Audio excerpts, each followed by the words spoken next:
রূপপুরে পারমাণবিক বিদ্যুৎ কেন্দ্রের প্রথম ইউনিটের চুল্লি বসছে আজ। 5 স্তরের বলয় মোকাবিলা করবে প্রাকৃতিক দুর্যোগ। ব্যয় বাড়লেও নিরাপত্তা নিশ্চিতে ছাড় দিচ্ছে না সরকার। 12 শিক্ষার্থীর জন্য জনবল 20 জন। রংপুরে দাখিল মাদ্রাসায় অনিয়ম দুর্নীতির অভিযোগ অধ্যক্ষের বিরুদ্ধে। তথ্য নেই শিক্ষা দপ্তরে। করোনার স্থবিরতার মধ্যেই রেকর্ড 32 বিলিয়ন মার্কিন ডলারের পোশাক রপ্তানি। ঝুঁকি নিয়ে গার্মেন্টস খোলা রাখার কারণেই প্রবৃদ্ধি, দাবি ব্যবসায়ীদের।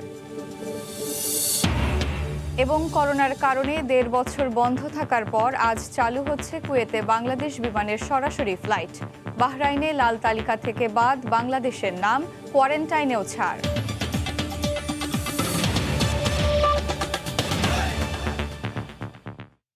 ভোরের সময় সঙ্গে আছি আমি এশা হোসেন। রূপপুর থেকে নির্ভরযোগ্য বিদ্যুৎ যেমন উৎপাদন হবে, তেমনি এটি হবে বিজ্ঞানের উৎকর্ষের স্বাক্ষর রাখতে যাওয়া অন্যতম গৌরবোজ্জ্বল স্থাপনা। কেন্দ্রটি নির্মাণে নিরাপত্তার দিকগুলোকেই সবচেয়ে বেশি প্রাধান্য দেওয়া হয়েছে জানিয়ে কর্তৃপক্ষ বলছে, ব্যয় বাড়লেও এখানে দেওয়া হয়নি কোনো ছাড়। 5 স্তরের প্রত্যক্ষ পরোক্ষ নিরাপত্তা বলয়ে প্রাকৃতিক দুর্যোগ তো বটেই, 8 মাত্রার ভূমিকম্প এমনকি বিমান হামলাতেও টিকে থাকবে এই অত্যাধুনিক প্ল্যান্ট। এদিকে কেন্দ্রটির প্রথম ইউনিটের পারমাণবিক চুল্লি বা রিঅ্যাক্টর প্রেসার ভেসেল বসানোর কাজ শুরু হচ্ছে আজ। চুল্লি স্থাপন কাজের উদ্বোধন করবেন প্রধানমন্ত্রী শেখ হাসিনা। দেবাশিস রায়ের রিপোর্ট।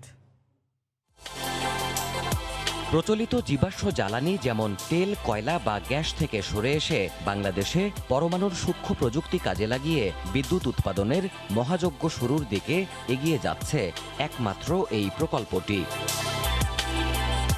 এ ধরনের বিদ্যুৎ কেন্দ্রের নির্মাণ থেকে উৎপাদন পর্যন্ত প্রতিটি স্তরেই প্রয়োজন দূরদর্শী ও বিজ্ঞানসম্মত সিদ্ধান্ত। প্রতিনিয়ত বদলাতে থাকা পরমাণু প্রযুক্তির আধুনিক সংস্করণ অর্থাৎ তৃতীয় প্রজন্মের চুল্লি বা রিঅ্যাক্টর বসানো হচ্ছে রূপপুরে। এতে থাকবে 5 স্তরের নিরাপত্তা।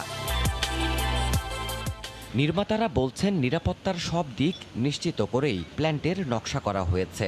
এখানে ব্যবহৃত অন্যতম যান্ত্রিক সংযোজন 12টি হাইড্রো অ্যাকোমোডেটর নিশ্চিত করবে কোনো দুর্বিপাকে প্ল্যান্টের নিজে থেকে চালু থাকার ক্ষমতা। এই যে হাইড্রো অ্যাকোমোডেটরের কথা বললাম, অ্যাক্টিভ এবং প্যাসিভ, সেই 12টি হাইড্রো অ্যাকোমোডেটর থাকার কারণে যদি কখনো স্টেশন ব্ল্যাকআউট হয়ে যায়, আমাদের এই প্রকল্প অটোমেটিক্যালি 72 ঘন্টা পর্যন্ত বাহিরের কোনো সাপোর্ট ছাড়া ওয়াটার সাপ্লাই বেঁধে রেখে এটা সক্রিয় থাকবে।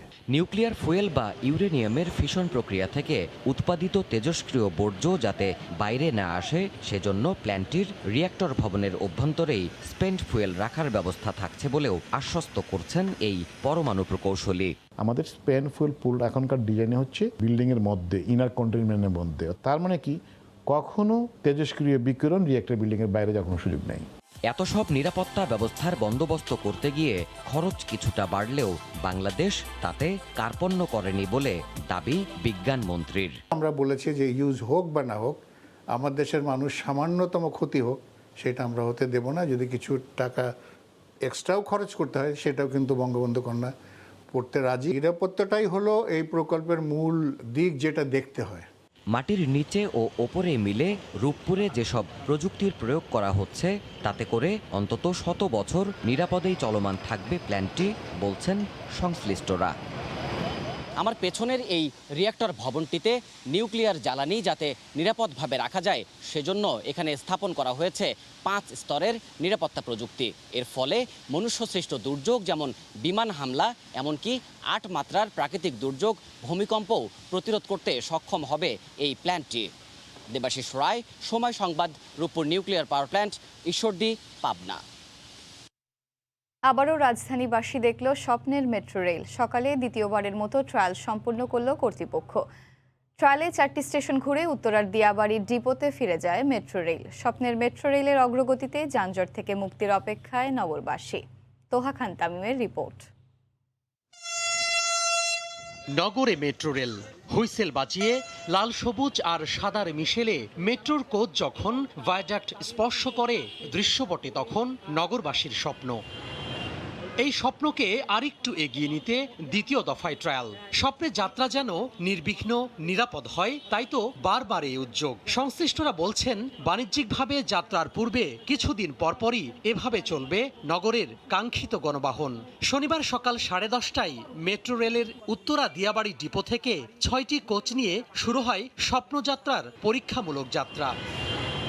মেট্রোর উপস্থিতি জানান দিতেই উচ্ছ্বাস আর আবেগে উদ্ভাসিত হন নগরবাসী। আমাদের সামনে দিয়ে যাচ্ছে, আমাদের দেখতে খুব ভালো লাগতেছে। আমরাও একদিন উঠবো, আনন্দে ঘুরবো সবাই ফ্যামিলি সহ। যানজটে নাকাল নগরবাসীর প্রত্যাশা, খুব শিগগিরই চালু হবে মেট্রো রেল, বাঁচবে সময় আর অর্থ। যে কোনো জায়গায় আমি যদি যেতে চাই আমার টাইমলি পৌঁছাতে পারি না। আগে আমরা এখান থেকে মতিঝিল যেতে 2 থেকে 3 ঘন্টা লাগতো, অল্প সময়ের ভিতরে 15-20 মিনিটে যেতে পারবো, এটা আমার আনন্দ ভোগ করতেছি। এর আগে গত 29 আগস্ট শুরু হয় আনুষ্ঠানিক ট্রায়াল। আগামী বছরের দেশের প্রথম উড়াল ট্রেনের বাণিজ্যিকভাবে যাত্রা শুরুর কথা রয়েছে। নগরবাসীর একসময়ের লালিত স্বপ্ন এখন বাস্তবতার দোরগোড়ায়। একটু একটু করে ভায়াডাক্টের ওপরে লাল সবুজের মিশেলে মেট্রো কোচ জানান দিচ্ছে, খুব বেশি দেরি নয়, যেদিন শহরের মেট্রো ধরে নগরবাসী যাবে গন্তব্যে আপন আলোয় উদ্ভাসিত হয়ে। তোহা খান তামিম, সময় সংবাদ, ঢাকা। পরন্ত বিকেলে হাজার হাজার পাখির কলকাকলি।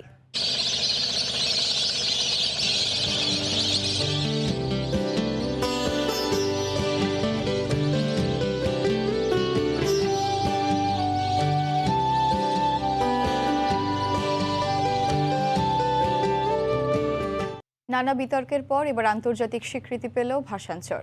এখানকার রোহিঙ্গাদের সব ধরনের মানবিক সহায়তা দিতে বাংলাদেশ সরকারের সঙ্গে সমঝোতা স্মারক সই করল জাতিসংঘের শরণার্থী বিষয়ক সংস্থা UNHCR। এর ফলে খাদ্য, শিক্ষা, জীবিকা সহ নানা সুবিধা নিশ্চিত হওয়ার কথা বলছে জাতিসংঘ। আগামী 3 মাসের মধ্যে আরও 80,000 রোহিঙ্গাকে ভাষাঞ্চরে নেয়ার কথা জানিয়েছে দুর্যোগ মন্ত্রণালয়। এহসান জুয়েলের রিপোর্ট। কক্সবাজারে থাকা 11 লাখের মধ্যে 1 লাখ রোহিঙ্গাকে সরিয়ে নিতে ভাষাঞ্চরে নেওয়া হয়েছে নতুন প্রকল্প। প্রাকৃতিক ঝুঁকি, মূল জনপদ থেকে বিচ্ছিন্নতা, নিরাপত্তা সহ নানা ইস্যুতে শুরু থেকে এর বিরোধিতা করে জাতিসংঘ সহ আন্তর্জাতিক সংস্থাগুলো। তবে অটল থাকে বাংলাদেশ। একসময় OIC পশ্চিমা দেশগুলোর পাশাপাশি ভাষাঞ্চর পরিদর্শন করে জাতিসংঘের প্রতিনিধিরাও সেখানকার সুযোগ সুবিধা দেখে অবশেষে বাংলাদেশের যুক্তি মেনে নিতে বাধ্য হয় তারা। শনিবার দুপুরে তাই আনুষ্ঠানিক চুক্তি করে দুই পক্ষ। দুর্যোগ ও ত্রাণ মন্ত্রণালয়ের সচিব ও UNHCR এর আবাসিক প্রতিনিধি নিজ নিজ পক্ষে চুক্তি স্বাক্ষর করেন। বলেন, এখন নিশ্চিত হবে সব ধরনের সুবিধা। আগামী জানুয়ারি মাসের মধ্যে আরও 80,000 রোহিঙ্গাকে নিয়ে যাওয়া হবে ভাষাঞ্চরে। এই MOU স্বাক্ষরের মাধ্যমে জাতিসংঘের সংস্থাসমূহ কর্তৃক কক্সবাজারের মতো ভাষাঞ্চরও সকল মানবিক সহায়তা পরিচালিত হবে। কক্সবাজারের মতো ভাষাঞ্চরেও আমাদের মূল লক্ষ্য হবে রোহিঙ্গাদের নিরাপদ, সম্মানজনক ও স্বেচ্ছায় প্রত্যাবাসনের জন্য প্রস্তুত করে তোলা। রাখাইনেও সব ধরনের সুযোগ সুবিধা তৈরি করতে আমরা কাজ করছি। তবে বাংলাদেশের পক্ষ থেকে মূল তাগিদ ছিল দ্রুত মিয়ানমারের প্রত্যাবাসন নিশ্চিত করতে কাজ করার উপর। বিশাল একটা বাজেটের ব্যাপার। লোকাল NGOদের যে ফান্ড, তারা জানিয়েছে যে তাদের কন্টিনিউ করতে অসুবিধা হবে। ফাইনালি তারা সমঝোতা আসে যে এখানে UNHCR-কে হ্যান্ডওভার নিতে হবে। জাতিসংঘ দায়িত্ব নেওয়ার পর ভাষাঞ্চরে বিভিন্ন দেশ ও দাতা সংস্থার পক্ষ থেকে দেয়া অর্থের যোগান হবে সমন্বিতভাবে। ইহসান জুয়েল, সময় সংবাদ, ঢাকা। অবশেষে 7 মাস পর ভারতের সেরাম ইনস্টিটিউট পাঠালো 10 লাখ ডোজ অক্সফোর্ড অ্যাস্ট্রাজেনেকার টিকা। বিকেলে শাহজালাল আন্তর্জাতিক বিমানবন্দরে ভারত থেকে টিকা দেশে পৌঁছায়। ক্রয় চুক্তির আওতায় 3 কোটির মধ্যে 80 লাখ টিকা পেল বাংলাদেশ। হঠাৎ করে ভারতে কোভিড পরিস্থিতির অবনতি হওয়ায় চলতি বছরের 23 ফেব্রুয়ারি সবশেষ 20 লাখ টিকা আসার পর থমকে যায় টিকার চালান। অবশেষে 7 মাসের অচলাবস্থা ভেঙে ভারতের সেরাম ইনস্টিটিউটের সঙ্গে বেক্সিমকোর চুক্তি করা বাণিজ্যিকভাবে 10 লাখ কোভিশিল্ডের টিকা শনিবার সন্ধ্যায় দেশে পৌঁছে। এর মাধ্যমে চুক্তি অনুযায়ী 3 কোটির মধ্যে অক্সফোর্ড অ্যাস্ট্রাজেনেকার 80 লাখ ডোজ পেল বাংলাদেশ। ভারতের সেরাম ইনস্টিটিউট থেকে অক্সফোর্ড অ্যাস্ট্রাজেনেকার 3 কোটি ডোজ কোভিশিল্ড কিনতে গত বছরের নভেম্বরে ত্রিপক্ষীয় চুক্তি করে সরকার। চুক্তি অনুযায়ী প্রতি মাসে 50 লাখ টিকা আসার কথা ছিল। গত 25 ফেব্রুয়ারি প্রথম চালানে 50 লাখ ডোজ হাতে পায় বাংলাদেশ। কামরুজ্জামান মামুন, সময় সংবাদ, ঢাকা। সব শঙ্কা উড়িয়ে দিয়ে বিশ্বব্যাপী করোনার স্থবিরতার মধ্যেই ঘুরে দাঁড়িয়েছে বাংলাদেশের গার্মেন্টস শিল্প। লক্ষ্যমাত্রা অর্জিত না হলেও গত অর্থবছরে প্রায় ৩২ বিলিয়ন মার্কিন ডলারের তৈরি পোশাক রপ্তানি করেছে বাংলাদেশ, আর প্রবৃদ্ধি হয়েছে ৩৩%, যা এ যাবৎকালের রেকর্ড। লকডাউনের মাঝেও ঝুঁকি নিয়ে গার্মেন্টস খোলা রাখার কারণেই এই প্রবৃদ্ধি বলে দাবি ব্যবসায়ীদের। শাখাউদ্দিপুর ক্যামেরায় বিস্তারিত জানাচ্ছেন কমল দে। বাংলাদেশের সবগুলো গার্মেন্টস প্রতিষ্ঠানের এখন একই চিত্র। দিনরাত সমান তালে চলছে উৎপাদন প্রক্রিয়া। করোনা স্থবিরতার মাঝে গার্মেন্টস শিল্প বিপর্যয়ের মুখে পড়ার যে সংখ্যা ছিল তা পুরোপুরি কেটে গেছে, বরং বিশ্বের বিভিন্ন দেশ থেকে অর্ডার আসতে থাকায় আগে থেকে বন্ধ হয়ে যাওয়া গার্মেন্টস কারখানাগুলো এখন খুলতে শুরু করেছে। গত প্যান্ডেমিকে আমরা কিন্তু অনেক কষ্ট করে প্রোডাকশন কন্টিনিউ করেছি। এটা একটা আমাদের জন্য একটা পারফরমেন্স। এই পারফরমেন্সের জন্য বাংলাদেশকে কিছুটা হলেও আমরা একটা ভালো একটা সাপোর্ট পাচ্ছে। এই অর্ডারের ফ্লোটি ধারাবাহিকভাবে বাড়তি থাকবে, এই গ্রোথটি যদি সাস্টেনেবল হয়। করোনা স্থবিরতা কাটাতে 2020-21 অর্থ বছরে 33.78 বিলিয়ন মার্কিন ডলারের পণ্য রপ্তানি লক্ষ্যমাত্রা ধরা হলো। অর্জিত হয়েছে 31.45 বিলিয়ন মার্কিন ডলার। লক্ষ্যমাত্রা অর্জিত না হলো তা আগের অর্থ বছরের চেয়ে 31% বেশি। মূলত ফল এবং হলিডে মৌসুমে তেমন অর্ডার না আসলো স্প্রিং সামার মৌসুমের জন্যই বিদেশি ক্রেতারা বেশি অর্ডার দিচ্ছেন। আমাদের যেই রাষ্ট্রগুলি কিনে আমাদের পোশাক ইউরোপ আমেরিকাতে, ওদের স্টোরগুলি আস্তে আস্তে অনেক খোলা হচ্ছে, সেই জন্য ওখানে ডিমান্ড বেড়ে গেছে। সেই ডিমান্ডের উপর ভিত্তি করে আমরা বলতে পারি আসলেই অর্ডার বাড়বে। করোনা সংক্রমণের শুরুতে বাংলাদেশ লকডাউন দেওয়ায় 2019-20 অর্থ বছরে সবচেয়ে বেশি বিপর্যয়ের মুখে পড়ে গার্মেন্টস খাত। 38 বিলিয়ন মার্কিন ডলার লক্ষ্যমাত্রার বিপরীতে রপ্তানি হয়েছিল মাত্র 27 বিলিয়ন মার্কিন ডলারের পণ্য। তবে বিশ্বব্যাপী নানা জটিলতায় বাংলাদেশে বিদেশি ক্রেতাদের অর্ডার আসার পাশাপাশি প্রবৃদ্ধি বাড়লো, তা ধরে রাখা বাংলাদেশের জন্য চ্যালেঞ্জ হয়ে দাঁড়াবে বলে মনে করছেন ব্যবসায়ীরা। এক্সট্রা অর্ডার হ্যান্ডেল করার ক্যাপাসিটি যদি বায়ারদের কাছে আমরা একটা আস্থার অবস্থানে যেতে পারি, তাহলে ওরা কিন্তু আমাদের কাছে থাকতে চাইবে। দেশে বর্তমানে 16টি গার্মেন্টস প্রতিষ্ঠান পুরোদমে সচল রয়েছে। আর চলতি অক্টোবর মাস থেকে শুরু হওয়া স্প্রিং সামার মৌসুমের তৈরি পোশাক আগামী ফেব্রুয়ারি পর্যন্ত রপ্তানি হবে। করোনাকালীন দুঃসময়ে সারা পৃথিবী যখন এক প্রকার স্থবির, তখন ঝুঁকি নিয়ে সচল ছিল বাংলাদেশের গার্মেন্টস শিল্প। তার প্রভাব পড়েছে দেশের অর্থনীতিতে। এক বছরের ব্যবধানে ঘুরে দাঁড়ালো এই গার্মেন্টস সেক্টর। ইন্টারন্যাশনাল বায়াররাও অবাক বাংলাদেশের গার্মেন্টস সেক্টরের এই উন্নতি দেখে। কমল দে, সময় সংবাদ, চট্টগ্রাম। মশা নিয়ন্ত্রণে নিজেদের জলাধার পরিষ্কার রাখতে বিভিন্ন বিভাগ ও অধিদপ্তরকে চিঠি দিচ্ছে সিটি কর্পোরেশন। ব্যবস্থা না নিলে জরিমানা কিংবা মামলা ছাড়া আর কোনো বিকল্প থাকবে না, এমন হুঁশিয়ারি দিলেন ঢাকা উত্তরের মেয়র। আর এখনও ডেঙ্গু নিয়ন্ত্রণে না আসায় সাম্প্রতিক বৃষ্টি আর নগরবাসীর উদাসীনতার উপর দায় চাপাচ্ছেন তিনি।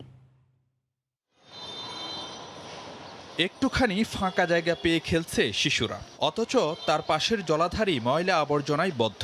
সামনের দিনগুলোতে এমন পানি হতে পারে অ্যানোফিলিস আর কিউলেক্স মশার প্রজনন ক্ষেত্র। এমন চিত্র দেখা গেল রাজধানীর খিলগাঁওয়ের নতুন বাগ এলাকায়। কখনো এডিস, কখনো কিউলেক্স। বছরের বড় একটি সময় ধরে রাজধানীর বাসিন্দাদের অতিষ্ঠ থাকতে হয় নানা ধরনের মশার উৎপাতে।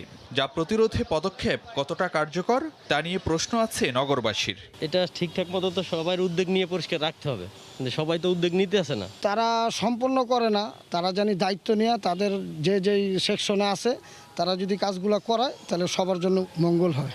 এই যখন অবস্থা, তখন রাজধানীর খিলগাঁওয়ে এডিস ও কিউলেক্স মশার বিস্তার রোধে বিশেষ অভিযানের উদ্বোধন করতে গেলেন উত্তরের মেয়র। জানালেন মশক নিয়ন্ত্রণে নিজেদের মালিকানায় থাকা জলাধারগুলো পরিষ্কার রাখতে বিভিন্ন সংস্থাকে চিঠি দিচ্ছে সিটি কর্পোরেশন। আমি কিন্তু আগে সিভিল এভিয়েশন সহ বিআরটিএ সহ বাংলাদেশ রেলওয়ে সহ সবার বিরুদ্ধে কিন্তু বিভাগীয় মামলা করেছি। এখানেও কিন্তু সেই ধরনের, তাহলে অবশ্যই বিভাগীয় মামলা করতে হবে, এর কোনো বিকল্প নাই। এদিকে অক্টোবরের প্রথম সপ্তাহ পার হয়ে গেলেও এখনও থামছে না ডেঙ্গুর প্রকোপ। মেয়র অবশ্য এর জন্য সিটি কর্পোরেশন নয়, দায়ী করলেন আবহাওয়া আর নগরবাসীর উদাসীনতাকে। প্রতিরোধ থেকে হলো আমাদের সচেতনতা। আমাদের সচেতনতাকে সবাই জানতে হবে যে আমরা সিটি কর্পোরেশন থেকে কোনো বাসার 6 তলায় কিন্তু যেতে পারবো না। বিশেষজ্ঞদের শঙ্কা, বছর জুড়েই থাকতে পারে ডেঙ্গুর প্রভাব, তাই সে অনুযায়ী সমন্বিত কার্যক্রম চলবে সবসময়, এমন আশার ফুলঝড়িও শোনাচ্ছে সিটি কর্পোরেশন। ফারুক ভূঁইয়া, রবিন, সময় সংবাদ, ঢাকা। আসন্ন ইউনিয়ন পরিষদ নির্বাচনে বিএনপি স্বতন্ত্র পরিচয়ে অংশ নিচ্ছে বলে মন্তব্য করেছেন আওয়ামী লীগের সাধারণ সম্পাদক ওবায়দুল কাদের। তিনি বিএনপিকে প্রকাশ্যে দলীয় প্রতীকে নির্বাচনে অংশ নেওয়ার আহ্বান জানান। শনিবার সকালে তার বাসভবনে ব্রিফিংয়ে একথা বলেন ওবায়দুল কাদের। ইউনিয়ন পরিষদ নির্বাচনে বিএনপি স্বতন্ত্র পরিচয়ের ঘোমটা পরে অংশ নিচ্ছে। ঘোমটা ছেড়ে প্রকাশ্যে দলীয় প্রতীকে নির্বাচনে অংশ নিয়ে সৎসাহস প্রদর্শন করুন। শেখ হাসিনা সরকারের উন্নয়ন অর্জনে দেশের মানুষ খুশি। বিএনপির আন্দোলনে জনগণ সাড়া দেবে না। বিএনপিকে আবারও পরিষ্কারভাবে আমরা জানিয়ে দিতে চাই, পরবর্তী নির্বাচনের ব্যাপারে সংবিধানের বাইরে যাওয়ার কোনো সুযোগ নেই।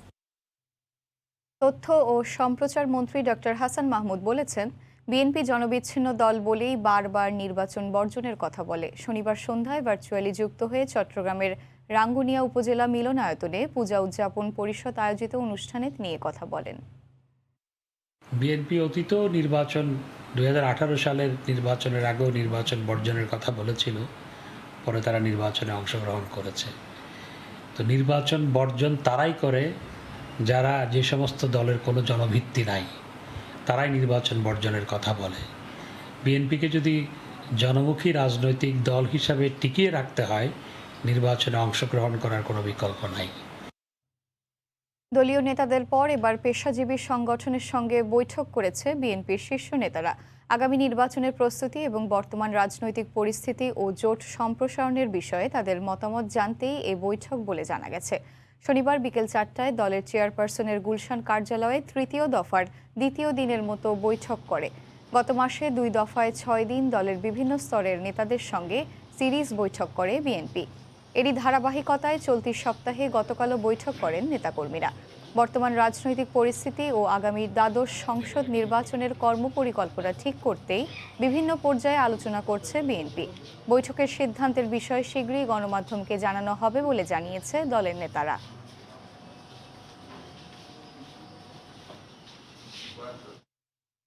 জনগণের স্বার্থে নয়, বরং বিএনপি নিজেরা ক্ষমতায় যাওয়ার জন্যই তত্ত্বাবধায়ক সরকারের দাবি জানাচ্ছে বলে মন্তব্য করেছেন জাতীয় পার্টির চেয়ারম্যান GM কাদের। গতকাল দুপুরে জাতীয় পার্টির বনানী কার্যালয়ে বিএনএফ এর সাংগঠনিক সম্পাদক শাহরিয়ার ইকবালের জাতীয় পার্টিতে যোগদান উপলক্ষে সংবাদ সম্মেলনে তিনি কথা বলেন। এ সময় অবাধ ও সুষ্ঠু নির্বাচনের জন্য সংবিধানের আলোকে নির্বাচন কমিশন আইন করার দাবি জানান তিনি। জনগণের স্বার্থ বিবেচনা করে নিরপেক্ষভাবে নির্বাচন কমিশন গঠন করে সংবিধান অনুযায়ী ক্ষমতা হস্তান্তরের আহ্বান জানান জাতীয় পার্টির চেয়ারম্যান।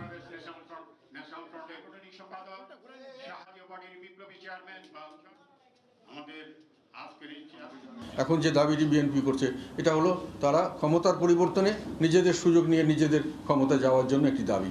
এটা দেশ ও জনগণের স্বার্থে একটি সুষ্ঠু অবাধ নির্বাচনের জন্য এই দাবি নয়। যদি তারা এই দাবি করেন, তাহলে তারা বলা উচিত যে আমরা সংবিধানে যেরকম আছে সেরকম আইন করুন, উপযুক্ত লোক সৃষ্টি করুন, উপযুক্ত লোককে দেন, নিউট্রাল লোককে দেন যাকে সবাই গ্রহণযোগ্য সবার কাছে, এবং আপনাদের তাকে যে ক্ষমতা দেওয়ার কথা, তাদের যে ক্ষমতা সরকার থেকে দিতে বাধ্য থাকিবে। কেউ ক্ষমতায় গেলে ক্ষমতা সহজে কেউ ছাড়তে চায় না। আমাদের দেশের রাজনীতিতে এটাই সবচেয়ে বড় অপসংস্কৃতি।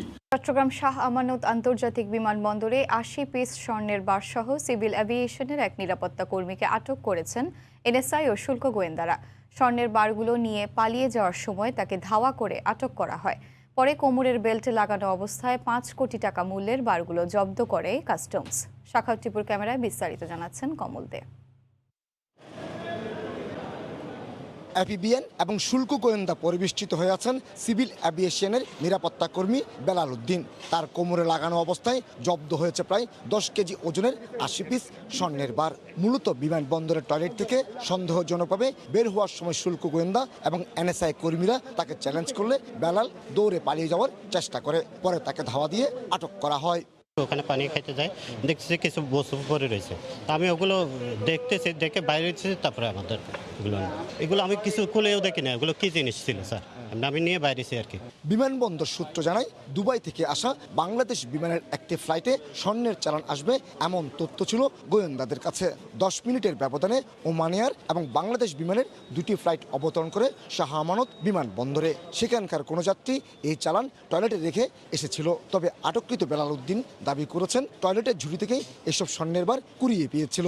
কমরের বেল্টের নিচে আন্ডার বেল্টে পরে না যায়, বেল্টের মধ্যে সে টাইট করে এভাবে বাঁধতে রাখছে।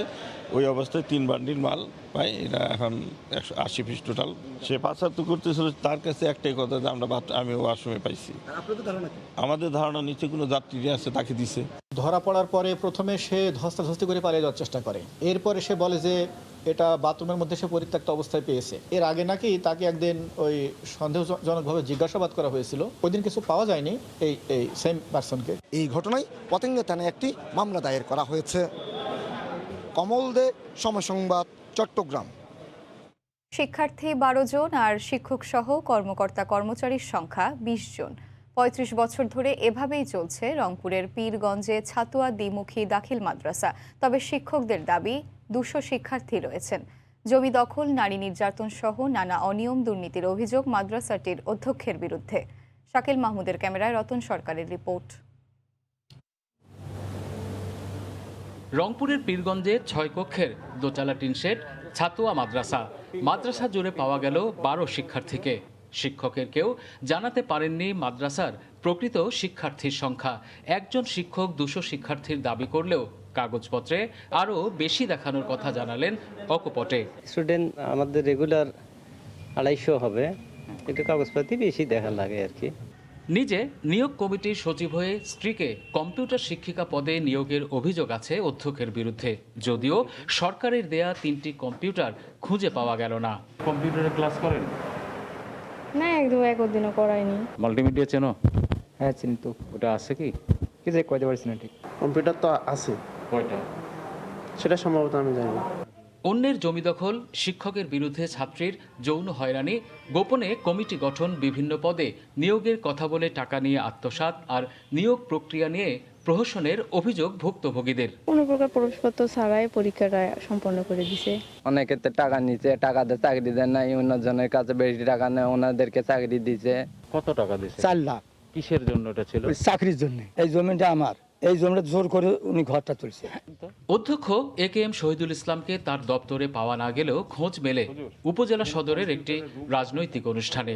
তার বিরুদ্ধে ওঠা অভিযোগের সবই মিথ্যা দাবি তার। কিছু কাগজপত্র দিয়েছে তারা, যে টাকা লেনদেনের কিছু এভিডেন্স, সমস্ত মিথ্যা। মাঠ পর্যায়ে মাদ্রাসা বোর্ডের কার্যক্রম না থাকায় জেলা মাধ্যমিক ও উচ্চ মাধ্যমিক শিক্ষা দপ্তর কিছু বিষয় দেখভাল করলেও এই মাদ্রাসা সম্পর্কে কোনো তথ্য নেই। আর জেলা প্রশাসক বললেন অভিযোগ পেলে ব্যবস্থা নেবেন। আমরা এই ধরনের ক্ষেত্রে যদি অভিযোগ পাই তাহলে শিক্ষা মন্ত্রণালয়ের মাধ্যমে আমরা ব্যবস্থা নিয়ে থাকি, অথবা অনেক ক্ষেত্রে কিন্তু নিয়োগটা বন্ধও করে দেওয়া হয়। মাদ্রাসা এখন অধিদপ্তর আলাদা, আমাদের অধিদপ্তর আলাদা। সেই ক্ষেত্রে মাদ্রাসা অধিদপ্তর যদি আমাদেরকে বিষয়টি তদন্ত করার ভার দেন, আমরা সেটা তদন্ত করে দেখতে পারি। 1985 সালে প্রতিষ্ঠিত মাদ্রাসাটিতে শিক্ষার্থী ও শিক্ষার মান না বাড়লেও অধ্যক্ষ হিসেবে যোগ দেওয়ার পর বছর বছর শিক্ষক ও কর্মচারী ঠিকই বাড়িয়ে চলেছেন অধ্যক্ষ। রতন সরকার, সময় সংবাদ, রংপুর। মাদারীপুরে প্রায় 7.25 কোটি টাকা ব্যয়ে সেতু নির্মাণ হলেও দুপাশে সংযোগ সড়ক না হওয়ায় তা জনগণের কোনো কাজে আসছে না।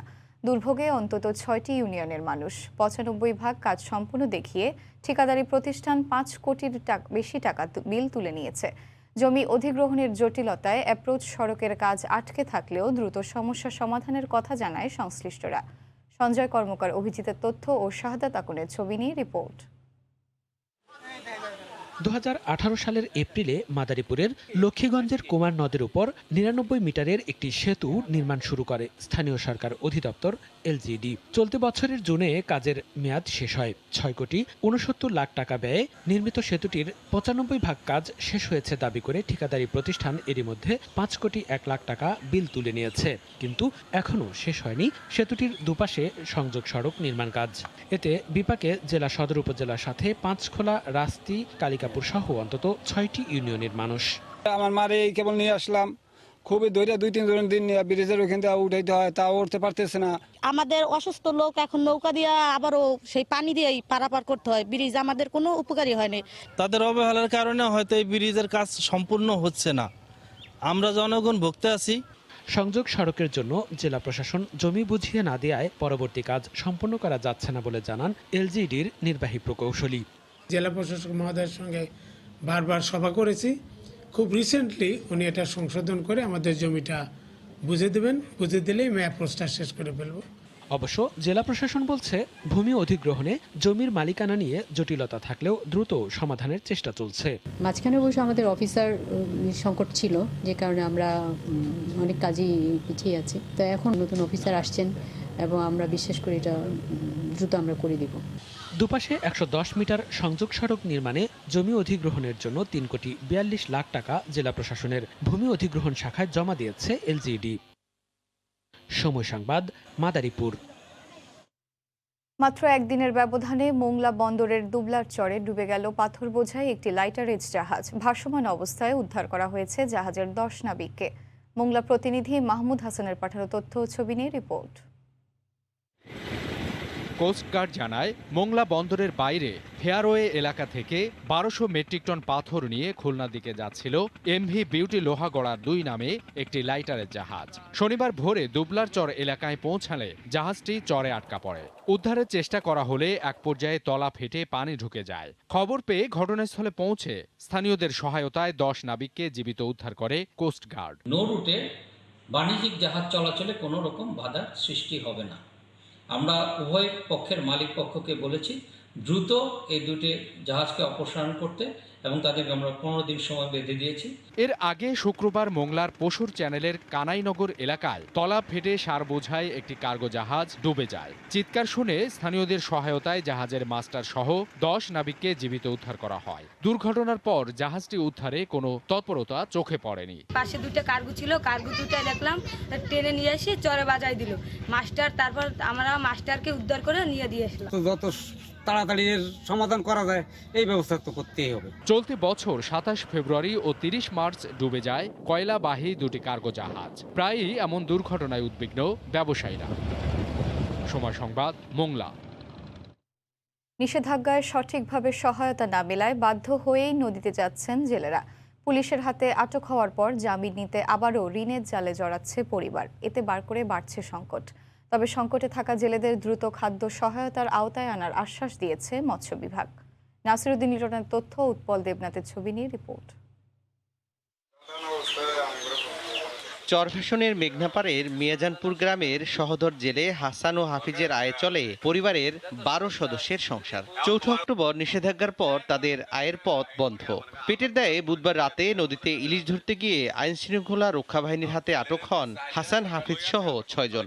ভ্রাম্যমাণ আদালত তাদের প্রত্যেকের 5,000 টাকা করে জরিমানা করেন। জরিমানার 10,000 টাকা ধার করে পরিশোধের পর 2 ভাই ফিরে আসলেও এখন ঋণের টাকা শোধ নিয়ে চরম দুশ্চিন্তায়। ঘরে অসুস্থ ছেলের চিকিৎসার খরচ জোগাতে নদীতে গিয়ে হাসানদের সাথে আটক হন একই এলাকার মোহাম্মদ জামাল ও মোতাহার সহ 6 জন। টাকার অভাবে শুক্রবার দুপুর পর্যন্ত তাদের ছাড়িয়ে আনতে পারেনি পরিবার। নদীতে গেছি, প্রশাসন ধরে আমরা আরো 5,000 টাকা জরিমানা করছে। রাতে ভাই ধরে এগুলো সুদানের লেগে আমরা টাকা আনতে গেছি। সকালে 11 টাকা লেগে অলিং নিছি, আর একবার আমার দেওয়ার মতো কোনো নিষেধাজ্ঞায় নদীতে নামতে পারছেন না জেলেরা, আবার ইউনিয়ন পরিষদের গড়িমসিতে পাচ্ছেন না সরকারি খাদ্য সহায়তাও। কামাই রোজগার বন্ধ, নদীতে যাওয়া বন্ধ, পারি না চাউল কিনতে, পারি না সদাই কিনতে। আমাদের জেলেদের দাবি হলো যে আমাদের চাউলটা জরুরি দেওয়া। এ অবস্থায় কর্মহীন জেলেদের মধ্যে সরকারি সহায়তা দ্রুত বিতরণের দাবি মৎস্যজীবী সমিতি নেতার। সরকারি চাউলটা যদি অভিযানের প্রথম থেকেই চাউলটা দেওয়া দরকার, তো জেলেরা অনেকটাই সুবিধা হতো। তবে সংকটে থাকা জেলেদের খাদ্য সহায়তার আওতায় আনার আশ্বাস দেয় মৎস্য বিভাগ। 20 কেজি হারে চাল বরাদ্দ করেছেন, এটা ইতিমধ্যে ইউনিয়ন পর্যায়ে চলে গেছে। আমরা আশা করছি 2-1 দিনের মধ্যে এই চাল আমরা জেলেদের মাঝে বিতরণ করতে পারবো। নিষেধাজ্ঞা অমান্য করায় জেলায় প্রথম 4 দিনে 54 জনের জেল জরিমানা হয়েছে। জব্দ করা হয়েছে 65,000 মিটার জাল, 1 মেট্রিক টন ইলিশ সহ 2টি ট্রলার। সময় সংবাদ, ভোলা। ইলিশের প্রজনন মৌসুমে মা ইলিশ রক্ষায় চাঁদপুরের পদ্মা ও মেঘনা নদীতে অভিযান চালাচ্ছে আইন শৃঙ্খলা রক্ষা বাহিনী। সে খবর জানাতে চাঁদপুরের বড় স্টেশন এলাকায় আছেন রিপোর্টার ফারুক আহমদ। আমরা সরাসরি চলে যাচ্ছি তার কাছে। Faruk,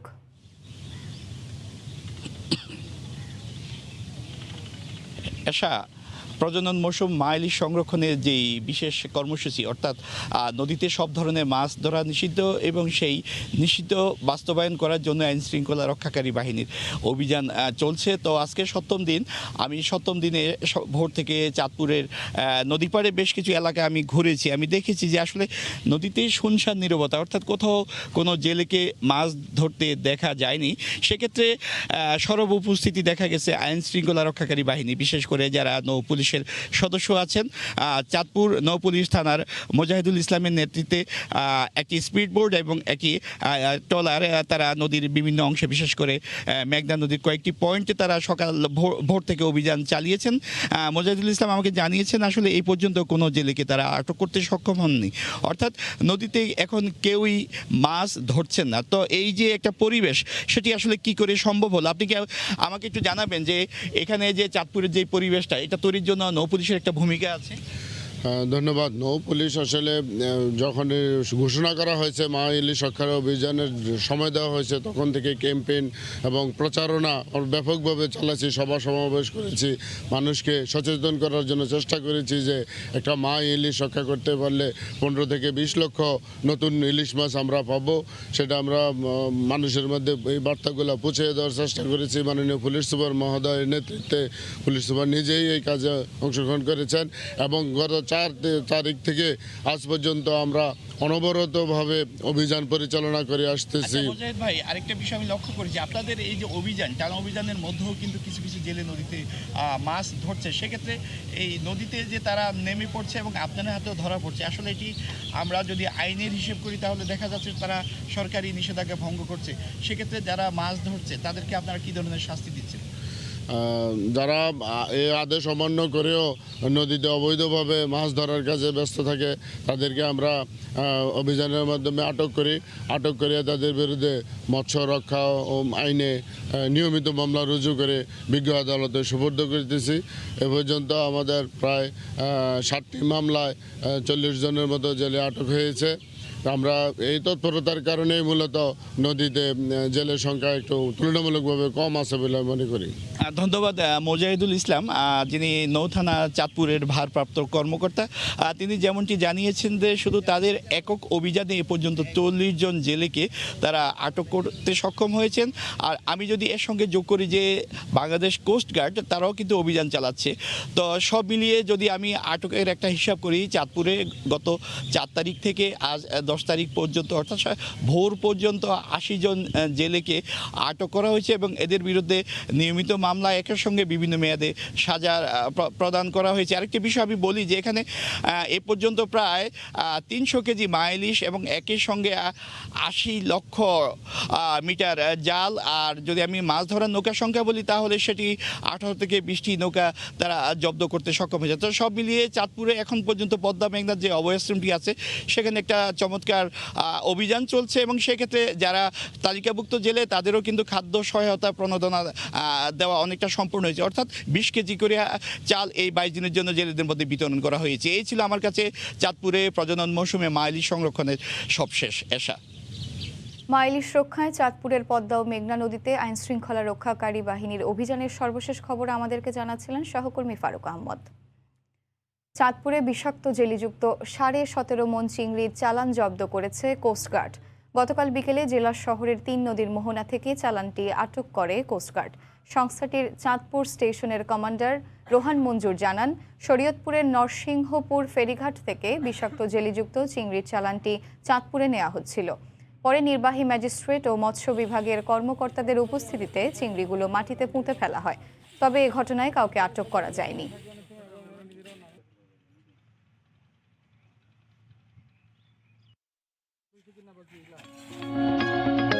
Steeltech. It's all about stainless style. সরবরাহ কম থাকায় ঝিনাইদহে বেড়েই চলেছে পেঁয়াজের দাম। সপ্তাহের ব্যবধানে মণ প্রতি পেঁয়াজের দাম বেড়েছে 500 থেকে 1000 টাকা। দাম বেশি হওয়ায় খুশি কৃষকেরা। ব্যবসায়ীরা বলছেন পেঁয়াজের সরবরাহ কম থাকায় বেড়েছে দাম, নেই দাম কমার সম্ভাবনা। ঝিনাইদহ থেকে লোটাস রহমান সোহাগের পাঠানো তথ্য ও ছবি নিয়ে রিপোর্ট। ঝিনাইদহের শৈলকুপা পেঁয়াজের হাট। ভোর থেকেই এই হাটে পেঁয়াজ নিয়ে হাজির হন উপজেলার বিভিন্ন গ্রামের কৃষকেরা। বেলা বাড়ার সাথে সাথে জমে ওঠে বেচাকেনা। শনিবার এই হাটে প্রতিমণ পেঁয়াজ বিক্রি হয়েছে প্রকারভেদে 2400 থেকে 2700 টাকা, যা গত 2 সপ্তাহ আগেও ছিল 1300 থেকে 1500 টাকা। দাম বাড়ার ফলে কিছুটা লাভবান হচ্ছেন কৃষক। এতে খুশি হলেও তাদের অভিযোগ কৃষকদের চেয়ে বেশি লাভবান হচ্ছেন ব্যবসায়ীরা। সপ্তাহ 10 দিন আগে আমরা পেঁয়াজের বাজার ছিল 1400 1450 টাকা, এতে আমরা খুব বিপদে পড়েছিলাম চাষি অবস্থানে। মোটামুটি এখন একটু বাজার ভালো, দেখা যাচ্ছে কৃষক বাঁচবে। আমাকে যদি আগে দাম বাড়তো বতরে, তাহলে আমরা লাভবান হতাম। এখন দাম বাড়াতে ব্যবসায়ীরা লাভবান হচ্ছে। ব্যবসায়ীরা বলছেন বর্তমানে পেঁয়াজের সরবরাহ কম থাকায় দাম বেড়েছে। আমাদের কাছে পেঁয়াজটা ভালোই হয়েছিল, কিন্তু সবচেয়ে বড় কথা এই পেঁয়াজটা অতিরিক্ত পয়সা যায়, ওই যার কারণে এখন ঘাটতি দেখা দিচ্ছে। ঘাটতির কারণে এখন আমাদের দেশে বাজার বেড়ে গেছে। শৈলকুপা বণিক সমিতির দেয়া তথ্য মতে প্রতি শনি ও মঙ্গলবার শৈলকুপার এই হাটে প্রায় 2 কোটি টাকার পেঁয়াজ কেনা বেচা হয়, যা পাঠানো হয় ঢাকা, খুলনা, সিলেট, রংপুর সহ দেশের বিভিন্ন জেলায়। সময় সংবাদ, ঝিনাইদহ। ভোর থেকে জেলে আর পাইকারদের পদচারণায় সরগরম মানিকগঞ্জের সর্ববৃহৎ মুক্ত জলাশয়ের দেশীয় মাছের কালীগঙ্গা নদীর পাড়ের তরা মৎস্য আড়ত। ভরা মৌসুমেও জেলেদের জালে কিছুটা কম মাছ ধরা পড়লেও বেশি দাম পেয়ে খুশি জেলেরা। তবে আড়ত কমিটির দাবি, সর্ববৃহৎ আড়তটি নদী ভাঙনের কবলে পড়ায় ক্ষতিগ্রস্ত হচ্ছে।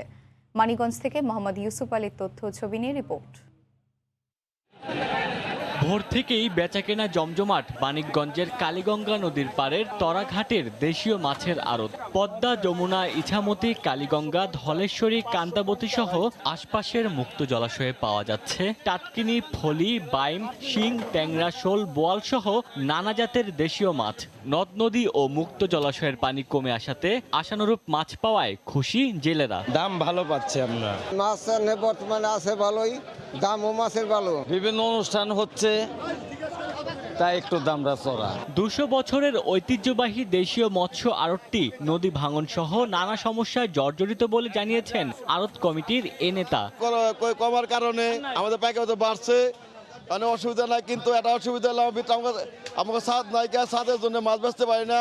ঢাকা আরিচা মহাসড়কের পাশে এ মৎস্য আড়তে প্রতিদিন অর্ধশতাধিক আড়তদার ও রাজধানী সহ জেলা ও আশপাশের 5 শতাধিক পাইকারের মাধ্যমে 70 থেকে 80 লাখ টাকার দেশীয় মাছ বেচাকেনা হয়। সময় সংবাদ, মানিকগঞ্জ। নীলফামারীতে শুধু আলু ছাড়া সব ধরনের সবজির দাম ঊর্ধ্বমুখী। গত কয়েকদিনের ভারী বৃষ্টি ও জেলার হাট বাজারে শাকসবজির সরবরাহ কম হওয়ায় দাম বাড়ার কারণ বলে জানান ব্যবসায়ীরা। নীলফামারী প্রতিনিধি শাকির হোসেন বাদলের তথ্য ছবি নিয়ে রিপোর্ট। নীলফামারী জেলার হাট বাজারগুলোতে 15 থেকে 20 দিন আগেও সব ধরনের শাকসবজির দাম ছিল মানুষের ক্রয় ক্ষমতার মধ্যে। গত কয়েকদিনের ভারী বৃষ্টি ও সরবরাহ কমে যাওয়ায় শাকসবজির বাজারে আগুন। মরিচ উৎপাদনকারী অন্যতম জেলা হওয়া সত্ত্বেও বর্তমানে জেলার হাট বাজারে মরিচের দাম আকাশ ছোঁয়া। অথচ আগে এই মৌসুমে মরিচ বিক্রি হয়েছে 2 টাকা কেজি দরে। যে পরিমাণ মরিচের দরকার সে পরিমাণ মরিচ আসতেছে না, আর যতটুকু আসতেছে এখানে চাহিদা বেশি। 2300 টাকা মন, 2400 টাকা মন, 2200 টাকা মন। দেখা যায় ওই মাল আসি এখানে আমাদের পরে 60 টাকা, 61 টাকা, 58 টাকা কেজি পরে। বাজারে সরবরাহ কম ও চাহিদা বেশি হওয়ায় দাম বাড়ছে বলে জানান ব্যবসায়ীরা। গত 3-4 দিন ধরে বৃষ্টি, এ কারণে আমদানি কম। অতিবৃষ্টির কারণে ফলনটা কম, এই ফলন কারণে এখন বাজারে আমদানি নাই। এবারই নীলফামারীতে 5700 হেক্টর জমিতে শীতকালীন সবজি উৎপাদন করা হবে। সময় সংবাদ, নীলফামারী। করোনাকালে মোবাইল ও গ্যাজেটে আসক্ত হয়েছে 67% স্কুল শিক্ষার্থী। এ কারণে বেড়ে গেছে মাথা ব্যথা, দৃষ্টিশক্তি জটিলতা ও মানসিক সমস্যা। দেশের 7 প্রতিষ্ঠানের গবেষকদের গবেষণায় এ তথ্য উঠে এসেছে। আরও জানাচ্ছেন পার্থপ্রতিম বিশ্বাস। দেশে স্কুল শিক্ষার্থীদের মধ্যে গত 1 বছরে বেড়েছে মোবাইল ও গ্যাজেট আসক্তি। এই কারণে করোনা মহামারী চলা অবস্থায় গত বছর জুন থেকে ডিসেম্বর পর্যন্ত 21টি জেলায় 1800 শিক্ষার্থীর উপর দেশের 7 প্রতিষ্ঠান এক গবেষণা পরিচালনা করে। গবেষণায় দেখা যায় ৬৮% শিক্ষার্থী দিনে 2 থেকে 4 ঘন্টা মোবাইলে সময় কাটাচ্ছে, 9% শিক্ষার্থী কম্পিউটার স্ক্রিনে ও 8% ট্যাবে দিনের অধিকাংশ সময় ব্যয় করছে। দেশের 70% শিক্ষার্থী শারীরিক কোনো কাজ বা খেলাধুলার অবকাশ পায়নি 2020 সালে এবং তাদের 50% ঘরের বাইরে কোনো শারীরিক কর্মকাণ্ডের সুযোগ একেবারেই পায়নি। মাত্র 25% শিক্ষার্থী গ্যাজেট ব্যবহার করেছে নিয়মিত অনলাইন ক্লাসের জন্য, 40% শিক্ষার্থী কার্টুন, নাটক ও চলচ্চিত্র দেখার কাজে, 27% শিক্ষার্থী সামাজিক যোগাযোগ মাধ্যম ব্যবহারের জন্য এবং 17% শিক্ষার্থী গেমস খেলার জন্য গ্যাজেট ব্যবহার করেছে। প্রায় 68% কিন্তু ইউজ করে হচ্ছে স্মার্টফোন, আর 9% হচ্ছে কম্পিউটার এবং 8% হচ্ছে আপনার ট্যাব ইউজ করে। করোনা মহামারী শুরুর আগে যেখানে ছাত্রছাত্রীদের শারীরিক সমস্যাগুলোর মধ্যে প্রধান ছিল ডায়রিয়া, চুলকানি, পেট ব্যথা, জ্বর ও সর্দি, সেখানে গত 1.5 বছরে মাথা ব্যথা, দৃষ্টিশক্তি জটিলতা, ঘুমের সমস্যা, বিষণ্ণতা ও খিটখিটে মেজাজ এবং জ্বর সবচেয়ে বেশি পরিলক্ষিত হয়। ঘরবন্দি হয়ে থাকা ও গ্যাজেটের প্রতি অতিরিক্ত আসক্তির কারণে এই অবস্থার সৃষ্টি হয়েছে বলে মনে করেন গবেষকরা। এই সমস্যাটা যদি দীর্ঘমেয়াদী হয় তাহলে এটা আমাদের দেশের ভবিষ্যতের জন্য অবশ্যই আশঙ্কার একটা কারণ হয়ে দাঁড়াবে। শিশুদের গেজেট আসক্তি কমানোর জন্য পারিবারিকভাবে বিভিন্ন উদ্যোগের অন্য কোনো বিকল্প নেই বলে মনে করেন বিশেষজ্ঞ চিকিৎসকরা। বাবা মা দুজনেরই ভূমিকা আছে বাচ্চাকে এই ব্যাপারে উৎসাহ দেওয়া, যে গ্যাজেট স্ক্রিন টাইম কমানো এবং শারীরিক পরিশ্রমটা বাড়ানো। 2 ঘন্টার বেশি স্ক্রিন টাইম থাকা উচিত নয় এবং 2 বছরের নিচের বাচ্চাদের তো টোটালি না। সবচেয়ে বেশি মোবাইল ও গ্যাজেটের ব্যবহার দেখা গেছে ইংরেজি মাধ্যম শিক্ষার্থীদের মধ্যে, সবচেয়ে কম দেখা গেছে মাদ্রাসা ও ক্ষুদ্র নিগোষ্ঠীর শিক্ষার্থীদের মধ্যে। পার্থপ্রতিম বিশ্বাস, সময় সংবাদ, চট্টগ্রাম। মহামারী থেকে উত্তরণে দারিদ্র্যমুক্ত, জলবায়ু সহনশীল এবং টেকসই উন্নয়ন পদক্ষেপের উপর গুরুত্ব দিতে বিশ্ব নেতাদের প্রতি আহ্বান জানিয়েছেন জাতীয় সংসদের স্পিকার ডক্টর শিরিন শারমিন চৌধুরী। ইতালির রোমে আয়োজিত প্রি-কপ 26 সংসদীয় কমিটির সভায় শিরিন শারমিন চৌধুরী বক্তব্য রাখেন। এ সময় বাংলাদেশের গ্রামীণ এলাকায় ইতিমধ্যে 6 মিলিয়নের বেশি হোম সোলার সিস্টেম কার্যকর রয়েছে বলে জানান তিনি। কার্বন ব্যবহার কমিয়ে টেকসই ও নবায়নযোগ্য জ্বালানি ব্যবহারে বাংলাদেশের প্রতিশ্রুতি পুনর্ব্যক্ত করে স্পিকার মিনি গ্রিড সৌরসেচ এবং ছাদে সোলার সিস্টেম ব্যবহারের উপর জোর দেন। ব্রিটিশ হাউস অব লর্ডসের স্পিকার জন ফ্রান্সিস ম্যাকফেলের সভাপতিত্বে সভায় বিশ্ব স্বাস্থ্য সংস্থার পরিচালক মারিয়া নেইরা, ইন্টারন্যাশনাল সোলার অ্যালায়েন্সের Ajay Mathur, United Nation environment programme office for Europe এর পরিচালক ব্রুনো পোজি বক্তব্য রাখেন। ইন্টার পার্লামেন্টারি ইউনিয়ন এবং ইতালির সংসদের যৌথ উদ্যোগে অনুষ্ঠিত হচ্ছে প্রি-কপ 26। নওগাঁর ভান্ডারপুর হাটের কাঁচা বাজারে আসতে শুরু করেছে শীতের আগাম সবজি, তবে ব্যাপারী না থাকায় কাঙ্ক্ষিত দর না পাওয়ার অভিযোগ কৃষকদের। সবজি বেচা কেনার খবর জানাতে এই মুহূর্তে সেখানে আছেন সহকর্মী এমআর রকি। সরাসরি চলে যাচ্ছি তার কাছে। রকি। ধন্যবাদ এশা। শীতের আগাম নানা জাতের সবজি কিন্তু স্থানীয় হাটে এখন উঠতে শুরু করেছে এবং বিভিন্ন সবজির সমারোহ দিন যতই যাচ্ছে ততই কিন্তু বাড়ছে এবং এই প্রান্তিক চাষিরা তাদের ক্ষেত থেকে তুলে এই অঞ্চলের যারা চাষি তারা এই যে বদলগাছির ভান্ডারপুর হাট, এই হাটটা কিন্তু খুব ভোর সকালে এখানে জমে ওঠে এবং প্রান্তিক চাষিরা তারা ক্ষেত থেকে তুলে আনার পরে এই হাটে তারা বিক্রি করার জন্য নিয়ে আসছেন। তবে যে বিষয়টি আমরা লক্ষ্য করছিলাম, এই হাটে কিন্তু সবজি সরবরাহের তুলনায় কিন্তু দূরের ব্যাপারীর উপস্থিতি কিছুটা কম এখানে লক্ষ্য করা যাচ্ছে এবং সবজির দরের জায়গাটাও কিন্তু চাষিরা বলছেন যে প্রথম পর্যায়ে তাদের যে প্রত্যাশিত একটা স্বপ্ন থাকে অধিক দরে তারা বিক্রি করবেন বিভিন্ন জাতের এই শীতের আগাম জাতের সবজি, এই জায়গাটায় কিন্তু কিছুটা তাদের স্বপ্নটা ব্যাহত হচ্ছে বলছেন চাষিরা। তবে এখন বিগত হাটগুলোতে আমরা যেখানে দেখেছিলাম পটল বিক্রি হয়েছিল প্রায় 1000 টাকার উপরে প্রতি মন, কিন্তু সেই পটল আজকে বিক্রি হচ্ছে এখানে 850 বা 820 টাকা প্রতি মনে। অন্যান্য সবজিরও এখানে সমারোহ রয়েছে, তবে সপ্তাহের ব্যবধানে কিন্তু কিছু কিছু সবজির দর এখানে কমে গিয়েছে। পাশাপাশি আবার শীতের যেসব সবজি রয়েছে ফুলকপি এই জাতীয় মূলার দাম কিছুটা বৃদ্ধি পেয়েছে। তবে চাষিরা বলছেন যে এই মৌসুমে তাদের একটা বড় স্বপ্ন থাকে শীতের আগাম জাতের সবজি চাষ করার মূল উদ্দেশ্য হচ্ছে তাদের কিন্তু একটা প্রথম পর্যায়ে ভালো দর তারা আশা করে থাকেন এবং ভালো দরের জায়গাটাই তাদের ক্ষেত্রে কিন্তু দূরের ব্যাপারী এসে কিন্তু এরকম একটি দরদাম হেঁকে কিন্তু তারা এই সবজিগুলো কিনে নিয়ে যান। জেলার বদলগাছির এই হাট থেকে কিন্তু পার্শ্ববর্তী জয়পুর হাট সহ পার্শ্ববর্তী অন্যান্য জায়গার ব্যাপারীরা আসলেও এই আজকের এই হাটে আমরা যেটা লক্ষ্য করছিলাম দূরের ব্যাপারীর উপস্থিতিটা কিছুটা কম থাকার কারণে সবজির দরের জায়গাটা কিন্তু কাঙ্ক্ষিত দর পাচ্ছেন না, এমন অভিযোগ এখানকার চাষিরা বারবার বলার চেষ্টা করছিলেন। তবে আরেকটি বিষয় জানি রাখি, এই অঞ্চলে কিন্তু বিপুল পরিমাণে যেসব সবজি চাষ হয় তার মধ্যে কিন্তু লাউ, এই হাটটা অনেকটা বিখ্যাত বলা হয়। বিপুল পরিমাণে লাউয়ের সরবরাহ কিন্তু এই হাটে আমরা লক্ষ্য করছিলাম এবং এই লাউয়ের এখান থেকে কিন্তু রাজধানী সহ বিভিন্ন জায়গায় তারা সরবরাহ করে থাকেন। দরের জায়গাটা প্রতি পিস লাউ বিক্রি হচ্ছে এখানকার 12 থেকে 15 টাকা। যারা চাষি তারা বলছেন যে আসলে তারা এখানে প্রত্যাশার যে জায়গাটা সেটা তারা পান না। মধ্যস্বত্ব যারা ব্যাপারী থাকেন তারাই কিন্তু বড় একটা মুনাফা এই হাটগুলো থেকে তারাই মুনাফাটা তাদের পকেটে নিয়ে চলে যান। কিন্তু এই প্রান্তিক পর্যায়ে হাটের পাশাপাশি ভিন্ন চিত্র কিন্তু শহরের হাটে অনেকটা 3 গুণ বা 4 গুণ বেশি দরে কিন্তু এসব সবজি বিক্রি হয়ে থাকে। তো বরাবরই সবজি চাষিরা যে বিষয়টি বলছেন যে এসব হাটে তাদের যে একটা সরকারি নজরদারির মাধ্যমে কাঙ্ক্ষিত বা টেকসই বাজার নিশ্চিত করার যে বাজার ব্যবস্থাটা এটা কিন্তু বরাবরই উপেক্ষিত থাকে এবং এই জায়গায় তাদের একটা চাষিরা যে পরিশ্রম করে থাকেন চাষিদের পকেটে যে মুনাফাটা যাওয়ার বিষয়টি থাকে সেই জায়গাটা কিন্তু প্রত্যাশার জায়গাটা ব্যাহত হয়ে থাকে। তবে জেলার বদলগাছি সহ পার্শ্ববর্তী এই অঞ্চলের যেসব চাষি রয়েছেন তারা কিন্তু এই হাটে তাদের ভোর সকালে তাজা সবজি নিয়ে আসেন এবং প্রত্যাশিত বাজার ব্যবস্থা নিশ্চিতের জন্য তাদের মুখ থেকে আমরা একটা দাবি পাচ্ছিলাম। এই ছিল নওগাঁর বদলগাছি ভান্ডারপুর হাটে সবজি বেচে কেনার খবর আমার কাছে।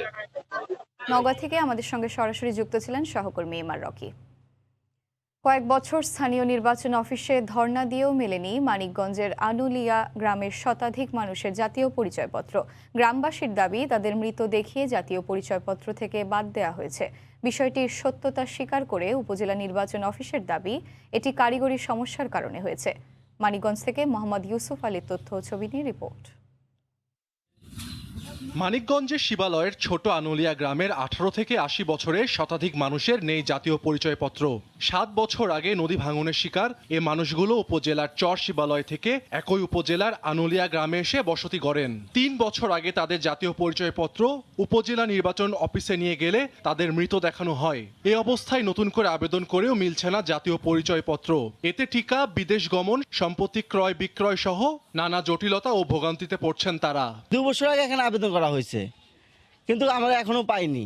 আমরা এখন জীবিত থাকতো মিত্র ট্যাপর অফিসে গেছি, তারাও আমাদেরই দেয় না। কাঠের জন্য আমরা টিকে নিতে পারি না। ওটারে কাজ করতেছে না, আমরা টিকে নিতে পারতেছি না। 3-4 বার যা হারলাম। আচ্ছা, কয়েকটা বছর পর্যন্ত আমরা পরাভব ভুগতেছি। আমাদের এইটা হবে কি না হবে এটা আমি জানি না। ভোগান্তি থেকে রক্ষা ও জাতীয় পরিচয়পত্র পেতে সরকারের হস্তক্ষেপ কামনা করছেন স্থানীয় জনপ্রতিনিধি। আমি সরকারের কাছে দৃষ্টি আকর্ষণ করছি আমার এই ভোটারদের যাতে পুনরায় সুন্দরভাবে তাদের আবার ভোটার হওয়ার সুযোগ করে দেয়। আমি আমার পরিষদের পক্ষ থেকে আমি এটা আমার অনুরোধ জানাচ্ছি। নতুন আবেদনের মাধ্যমে বিষয়টি সমাধানের চেষ্টা চলছে জানিয়ে বিলম্ব ও জীবিত মানুষকে মৃত দেখানোর বিষয়টি কারিগরি সমস্যার উপর চাপান উপজেলা নির্বাচন কর্মকর্তা। কারিগরি বিষয়ক হতে পারে যেগুলো আমার পূর্বের সময়কার, তো ওই আবেদনগুলো ইতিমধ্যে পাঠানো হয়েছে ঢাকায় এবং তাদের কার্যক্রম চলমান রয়েছে এবং ওনারা খুব শীঘ্রই তাদের কাজগুলো সঠিকভাবে পেয়ে যাবেন। উপজেলা নির্বাচন অফিসের তথ্য মতে শিবালয়ের জনসংখ্যা 1,71,873 জন। এদের মধ্যে জাতীয় পরিচয়পত্র আছে 1,12,158 জনের। ছোট আনুলিয়ার 85টি পরিবারের শতাধিক প্রাপ্তবয়স্ক মানুষের জাতীয় পরিচয়পত্র নেই। সময় সংবাদ, মানিকগঞ্জ। দুর্গাপূজা সুষ্ঠুভাবে পরিচালনা করতে সুনামগঞ্জে 111টি পূজা মণ্ডপের নেতৃবৃন্দকে 5,90,000 টাকা আর্থিক সহায়তা দেওয়া হয়েছে। গতকাল বিকেলে ধর্ম মন্ত্রণালয় বিষয়ক হিন্দু কল্যাণ ট্রাস্ট ও মন্দির ভিত্তিক গণশিক্ষা কার্যক্রমের আয়োজনে প্রধানমন্ত্রী শেখ হাসিনার উপহার হিসেবে এই অনুদান দেওয়া হয়। পরে জগন্নাথ বাড়ি প্রাঙ্গণে এক আলোচনা সভা অনুষ্ঠিত হয়। অতিরিক্ত জেলা ম্যাজিস্ট্রেট সহ পূজা উদযাপন কমিটির নেতারা উপস্থিত ছিলেন। সৌদি আরব অর্থ না দেওয়ার নিজস্ব অর্থায়নেই দেশে 560টি মডেল মসজিদ নির্মাণ করা হচ্ছে বলে জানিয়েছেন ধর্ম প্রতিমন্ত্রী ফরিদুল হক খান। গতকাল দুপুরে বরগুনা জেলা প্রশাসকের কার্যালয়ে আন্তঃধর্মীয় সংলাপ অনুষ্ঠানে তিনি একথা জানান। মাননীয় প্রধানমন্ত্রীর সাথে যখন আলোচনা হয়েছিল উনি বলছিলেন যে আমার ওখানে 560টা মডেল মসজিদ করব। এটা সৌদি গভর্নমেন্ট তখন স্বীকার করেছিল যে আমরা ঠিক আছে এই অর্থটা আমরা দেব, যে কোনো কারণেই হোক সেই টাকা আর আসেনি। যে জন্য এখন রাষ্ট্রীয় তহবিল থেকে আমাদের নিজস্ব রাজস্ব আয় থেকে এই 560টি মডেল মসজিদ নির্মাণ করতে 9,000 কোটি টাকা ব্যয় হবে। রংপুরের পীরগাছা ইউপি নির্বাচনে ঘোষিত দলীয় চেয়ারম্যান প্রার্থী পরিবর্তনের দাবিতে বিক্ষোভ করেছেন ইউনিয়ন আওয়ামী লীগের নেতাকর্মীরা। গতকাল সন্ধ্যায় স্থানীয় হাইস্কুল মাঠে ইউনিয়ন আওয়ামী লীগের সাধারণ সম্পাদক শাহিন সর্দারের সভাপতিত্বে এই কর্মসূচি অনুষ্ঠিত হয়। বিক্ষোভ সভায় বক্তারা দাবি করেন, তাম্বুলপুর ইউপি নির্বাচনে আওয়ামী লীগ থেকে যাকে প্রার্থী ঘোষণা করা হয়েছে তাকে দলের কেউ চেনে না। সংগঠনে না থেকে কিভাবে মনোনয়ন পেলেন তা নিয়ে প্রশ্ন তোলেন নেতাকর্মীরা। এজন্য প্রার্থী পরিবর্তন করে নতুন করে মনোনয়ন দেওয়ার দাবি তাদের। নির্বাচনকে কেন্দ্র করে দলীয় কেন্দ্রের মনোনয়ন বোর্ড বিদ্যুৎ কুমার রায় নামের একজনকে নৌকা প্রতীকের প্রার্থী হিসেবে ঘোষণা করা হয়। এটা কিভাবে পেল?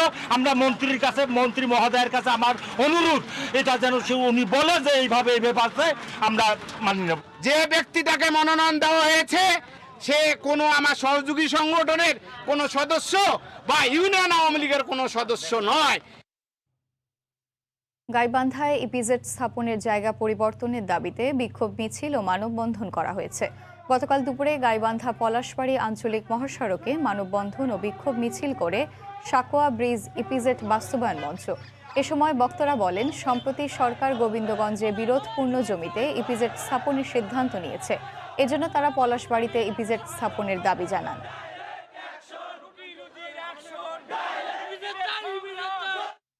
ব্রাহ্মণবাড়িয়া রেল স্টেশন সংস্কার ও ট্রেনের যাত্রা বিরতি বহাল রাখার দাবিতে মানববন্ধন করা হয়েছে।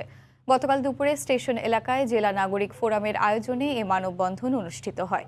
এ সময় ট্রেনের যাত্রা বিরতি বহাল রেখে ব্রাহ্মণবাড়িয়া স্টেশনটি সচল করার আহ্বান জানান বক্তারা। হেফাজতের তাণ্ডবে ক্ষতিগ্রস্ত হওয়ায় গত মার্চে স্টেশনের সব কার্যক্রম বন্ধ হয়ে যায়। এ অবস্থায় বিকল্প পথে যাতায়াত করতে চরম দুর্ভোগ পোহাতে হচ্ছে জেলার কয়েক হাজার যাত্রীকে।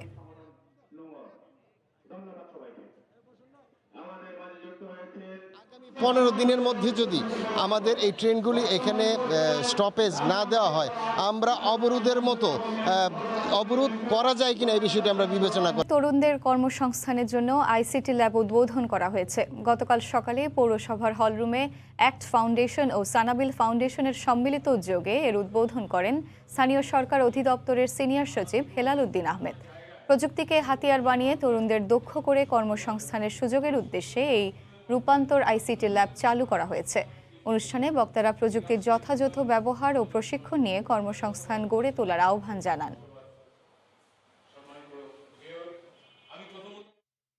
বাগেরহাটে শিক্ষার্থীদের সুপ্ত প্রতিভা বিকাশে সাংস্কৃতিক প্রতিযোগিতার আয়োজন করা হয়। গতকাল সকালে বাগেরহাট স্বাধীনতা উদ্যানে প্রথমবারের মতো এ অনুষ্ঠানের আয়োজন করে কালচারাল ক্লাসিসিস্ট ও সদর উপজেলা নারী উন্নয়ন ফোরাম। এই আয়োজনের মধ্যে ছিল গণিত অলিম্পিয়াড, কুইজ, চিত্রাঙ্কন, আবৃত্তি, হাতের লেখা ও সঙ্গীত প্রতিযোগিতা। প্রতিযোগিতায় বাগেরহাট পৌরসভার 16টি শিক্ষা প্রতিষ্ঠানের 3 শতাধিক শিক্ষার্থী অংশগ্রহণ করেন। পরে বিজয়ীদের মাঝে পুরস্কার বিতরণ করেন জেলা প্রশাসক। অনুষ্ঠানে জেলার ঊর্ধ্বতন কর্মকর্তারাও উপস্থিত ছিলেন। নিখোঁজ পুলিশ কর্মকর্তা আনোয়ার হোসেনের সন্ধানের দাবি জানিয়েছেন তার স্বজনরা। গতকাল সকালে পটুয়াখালী প্রেস ক্লাবে সংবাদ সম্মেলন করে লিখিত বক্তব্যে নিখোঁজ পুলিশ কর্মকর্তার স্ত্রী নাজমা সুলতানা অভিযোগ করেন, দীর্ঘদিন ধরে তিনি নানা জটিল রোগে আক্রান্ত ছিলেন। শারীরিক সমস্যা বিবেচনায় তিনি অনুরোধ জানানো হলে তার বিরুদ্ধে বিভাগীয় মামলা হয় এবং প্রথমে রাঙামাটি ও পরে কুমিল্লায় বদলি দেওয়া হয়। এতে মানসিকভাবে দুর্বল হয়ে পড়েন তিনি। গত 26 আগস্ট থেকে তাকে খুঁজে পাওয়া যাচ্ছে না। এ বিষয়ে বরিশাল কোতোয়ালি থানায় সাধারণ ডায়েরি করা হলেও কোনো সুরাহা হয়নি। স্বামীর সন্ধান পেতে সরকারের হস্তক্ষেপ কামনা করেন তিনি। আনোয়ার হোসেন কুমিল্লা জেলা পুলিশের উপপরিদর্শক হিসেবে কর্মরত। স্বাধীনতার সুবর্ণ জয়ন্তীতে স্বাধীনতা পদক পাওয়ায় দিনাজপুরের বীর মুক্তিযোদ্ধা অধ্যাপক ডক্টর আমজাদ হোসেনকে নাগরিক সংবর্ধনা দেওয়া হয়েছে। গতকাল সন্ধ্যায় জেলা শিল্পকলা একাডেমি মিলনায়তনে সংবর্ধনা অনুষ্ঠানের আয়োজন হয়। প্রধান অতিথি হিসাবে নৌ পরিবহন প্রতিমন্ত্রী খালিদ মাহমুদ চৌধুরী ডক্টর আমজাদ হোসেনকে ফুলের তোড়া ও ক্রেস্ট দেওয়া হয়। প্রতিমন্ত্রী জানান, বঙ্গবন্ধু জন্ম না নিলে বাংলাদেশ সৃষ্টি হতো না। মুক্তিযুদ্ধের চেতনা ধারণ করেই বঙ্গবন্ধু কন্যা শেখ হাসিনার নেতৃত্বে দেশ এগিয়ে যাচ্ছে। চলতি বছরের সমাজসেবায় রাষ্ট্রীয় সর্বোচ্চ সম্মাননা পদকে ভূষিত হন অধ্যাপক ডক্টর আমজাদ। বাণিজ্যিকভাবে চুয়াডাঙ্গায় চাষ হচ্ছে ফিলিপাইনের কালো জাতের আখ। ভালো ফলনের পাশাপাশি খেতে সুস্বাদু হওয়ায় দিন দিন আগ্রহী হয়ে উঠছেন চাষিরা। আর প্রসার বাড়াতে পরামর্শ সহ সব ধরনের সহযোগিতা করছে কৃষি বিভাগ। চুয়াডাঙ্গা প্রতিনিধি মাহফুজ মামুনের তথ্য ছবি নিয়ে রিপোর্ট। চুয়াডাঙ্গা সদর উপজেলার শঙ্করচন্দ্র ইউনিয়নের দিননাথপুর গ্রামের কৃষক হারিস চৌধুরী 2018 সালে প্রথম স্থানীয় কৃষি অফিসের মাধ্যমে ফিলিপাইনের কালো জাতের আখের চারা পান তিনি। প্রতি বিঘা জমিতে আখ চাষে খরচ হয় 1 লাখ টাকা, আর খরচ বাদে প্রতি বিঘায় লাভ হয় প্রায় 1.5 লাখ টাকা। খরচের তুলনায় ফলন ভালো হওয়ায় বেড়ে যায় তার আগ্রহ। প্রথম বছরে এক বিঘা জমিতে আখ চাষ করি, তৃতীয় বছরে এসে আমি 4.5 বিঘা জমিতে আখ চাষ করি। আমার এই আখ পরিচর্যা এবং সমস্ত কিছু দিয়ে 4.5 লক্ষ টাকা খরচ। আশা করি আমি 10 লক্ষ টাকা পর্যন্ত বিক্রি করতে পারবো। আমাদের ডেইলি কাজ চলে, এতে আমাদের সংসারটাও ভালো চলে। মোটামুটি আমরা সবাই অনেক ভালো আছি। কালো জাতের এই আখ খেতে মিষ্টি, রসালো ও নরম হওয়ায় বাজারে চাহিদাও ব্যাপক। হারিস চৌধুরীকে দেখে আগ্রহী হয়ে উঠছেন অনেকেই। হারিস বাচ্চুর যে ফিলিপাইন কালো আখের চাষটা আছে, ওনার এই কালো আখটা দেখে আমার পছন্দ হয়েছে, যার কারণে আমি আমার এলাকায় লাগাতে যাচ্ছি। এই আখটা এত ভালো যে খেতেও সবাই সুস্বাদু বলে প্রকাশ করে, জন্য আমরা অনেকে লাগাইছি। বিঘা প্রতি আপনার প্রায় 50 থেকে 1 লক্ষ টাকা পর্যন্ত খরচ হবে এবং এখান থেকে 2.5 থেকে 3 লক্ষ টাকা বেচা কেনা সম্ভব। উঁচু এলাকায় সম্ভাবনাময় এ চাষকে এগিয়ে নিতে কৃষকদের সব ধরনের সহযোগিতার কথা জানান কৃষি কর্মকর্তা। কৃষকদেরকে আমরা কৃষি বিভাগ থেকে পরামর্শ দিচ্ছি যে পরিচর্যাগত বা কারিগরি যে জ্ঞানগুলো আছে সেগুলো দিয়ে যাচ্ছি, যাতে আখের আবাদটা বৃদ্ধি পায় এবং আগামীতে এটার জন্য আরো বেশি ছড়ায় পড়ে কৃষকরা লাভবান হতে পারে। কৃষি বিভাগের তথ্যমতে জেলার 4টি উপজেলায় প্রায় 100 বিঘা জমিতে বাণিজ্যিকভাবে এই মৌসুমে ফিলিপাইনের কালো জাতের আখের আবাদ হয়েছে। সময় সংবাদ, চুয়াডাঙ্গা। এর মাধ্যমে উচ্চ ফলনশীল আগাম জাতের আমন ধান কাটা শুরু হয়েছে। গতকাল দুপুরে সদর উপজেলায় কৃষি মন্ত্রণালয়ের অতিরিক্ত সচিব মোহাম্মদ হাসানুজ্জামান কল্লোল ধান কাটা উৎসবের উদ্বোধন করেন। পরে এক আলোচনা সভায় সচিব জানান, চলতি বছর সরকার 3020 কোটি টাকার একটি প্রকল্প বাস্তবায়ন করছে, যার মাধ্যমে অর্ধেক দামে কৃষকদের কম্বাইন্ড হারভেস্টার দেওয়া হচ্ছে। এ সময় কৃষি শ্রমিকের সংকট মোকাবেলায় কম্বাইন্ড হারভেস্টার অসামান্য অবদান রাখবে বলে জানান তিনি। বিশ্বের প্রথম স্বয়ংক্রিয় বন্দর চালু করেছে চীন। শনিবার দেশটির পূর্বাঞ্চলের শ্যাংডং প্রদেশের উদ্বোধন হয়। প্রতিবেলায় এখানে কমপক্ষে 600 কন্টেইনার খালাস করা যাবে। এর ফলে পণ্য আমদানি রপ্তানিতে খরচ কমার পাশাপাশি বন্দর কেন্দ্রিক জটিলতা কমবে। আধুনিক বন্দর নির্মাণের ক্ষেত্রে বিশ্বব্যাপী এটি চীনা প্রতীক হিসাবে পরিচিতি পাবে বলেও দাবি তাদের।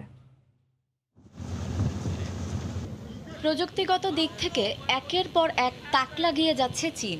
সম্প্রতি বন্দর কেন্দ্রিক জটিলতা এড়াতে বিশ্বের প্রথম স্বয়ংক্রিয় বন্দর চালু করে রেকর্ড করেছে দেশটি।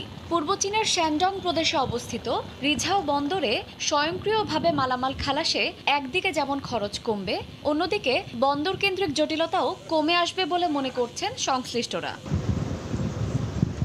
স্বয়ংক্রিয় এ বন্দরে প্রতি বেলায় 6 শতাধিক কন্টেইনার খালাস করা সম্ভব। শুধু তাই নয়, দিনব্যাপী মাত্র 4 জন অপারেটরের মাধ্যমেই অটোমেটিক প্রক্রিয়ায় অন্তত 22 ক্রেন পণ্য নিয়ন্ত্রণ করা সম্ভব বলে জানিয়েছেন তারা। রিমোটের মাধ্যমে পুরো ব্যবস্থাটি নিয়ন্ত্রিত হওয়ায় পণ্য ওঠানামার কাজ সহজতর হয়েছে বলে মত বিশ্লেষকদের।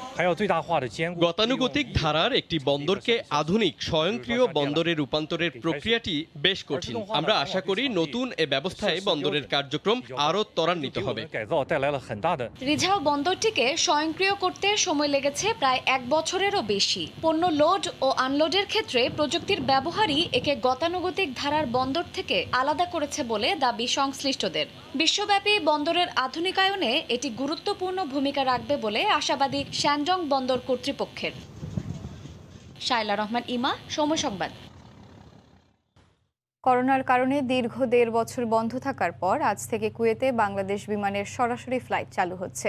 এতে কম খরচে যেমন ছুটিতে আটকে পড়া প্রবাসীরা নিজেদের কর্মস্থলে ফিরতে পারবেন, তেমনি প্রবাসীরাও যেতে পারবেন দেশে। এতে খুশি প্রবাসীরা। কুয়েত থেকে শরীফ মোহাম্মদ মিজানুর রহমানের তথ্য ছবিতে ডেস্ক রিপোর্ট। কুয়েত এয়ারওয়েজ ও জাজিরা এয়ারলাইন্স আগেই বাংলাদেশ থেকে সরাসরি ফ্লাইট চালু করেছে। কুয়েত সিভিল এভিয়েশন কর্তৃপক্ষের অনুমতি পাওয়ার পর এবার সরাসরি ফ্লাইট চালু করল বিমান বাংলাদেশ এয়ারলাইন্স। ফলে এখন থেকে অল্প খরচে কম সময়ে কুয়েতে যাতায়াত করতে পারবেন যাত্রীরা। ফ্লাইট চালুর খবর প্রকাশের পরপরই কুয়েতের বিমান বাংলাদেশের অফিসে ভিড় করছেন প্রবাসীরা। এখন থেকে ইনশাআল্লাহ সবার 60 বছরের উপরে যারা আছে সবার ভিসা নবায়ন করা যাবে। যারা ছুটিতে গিয়ে আটকা পড়েছেন তারা সবাই কুয়েতে কর্মস্থলে ফিরে আসবেন।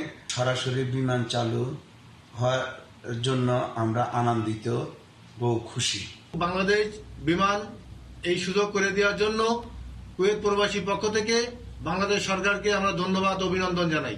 সপ্তাহে রবি ও মঙ্গলবার দুটি ফ্লাইট পরিচালনা করবে বিমান বাংলাদেশ। রোববার শতাধিক যাত্রী নিয়ে প্রথম ফ্লাইটটি বাংলাদেশ সময় সন্ধ্যা 7:45 ঢাকা থেকে কুয়েতের উদ্দেশ্যে ছেড়ে যাবে। সময় সংবাদ, কুয়েত।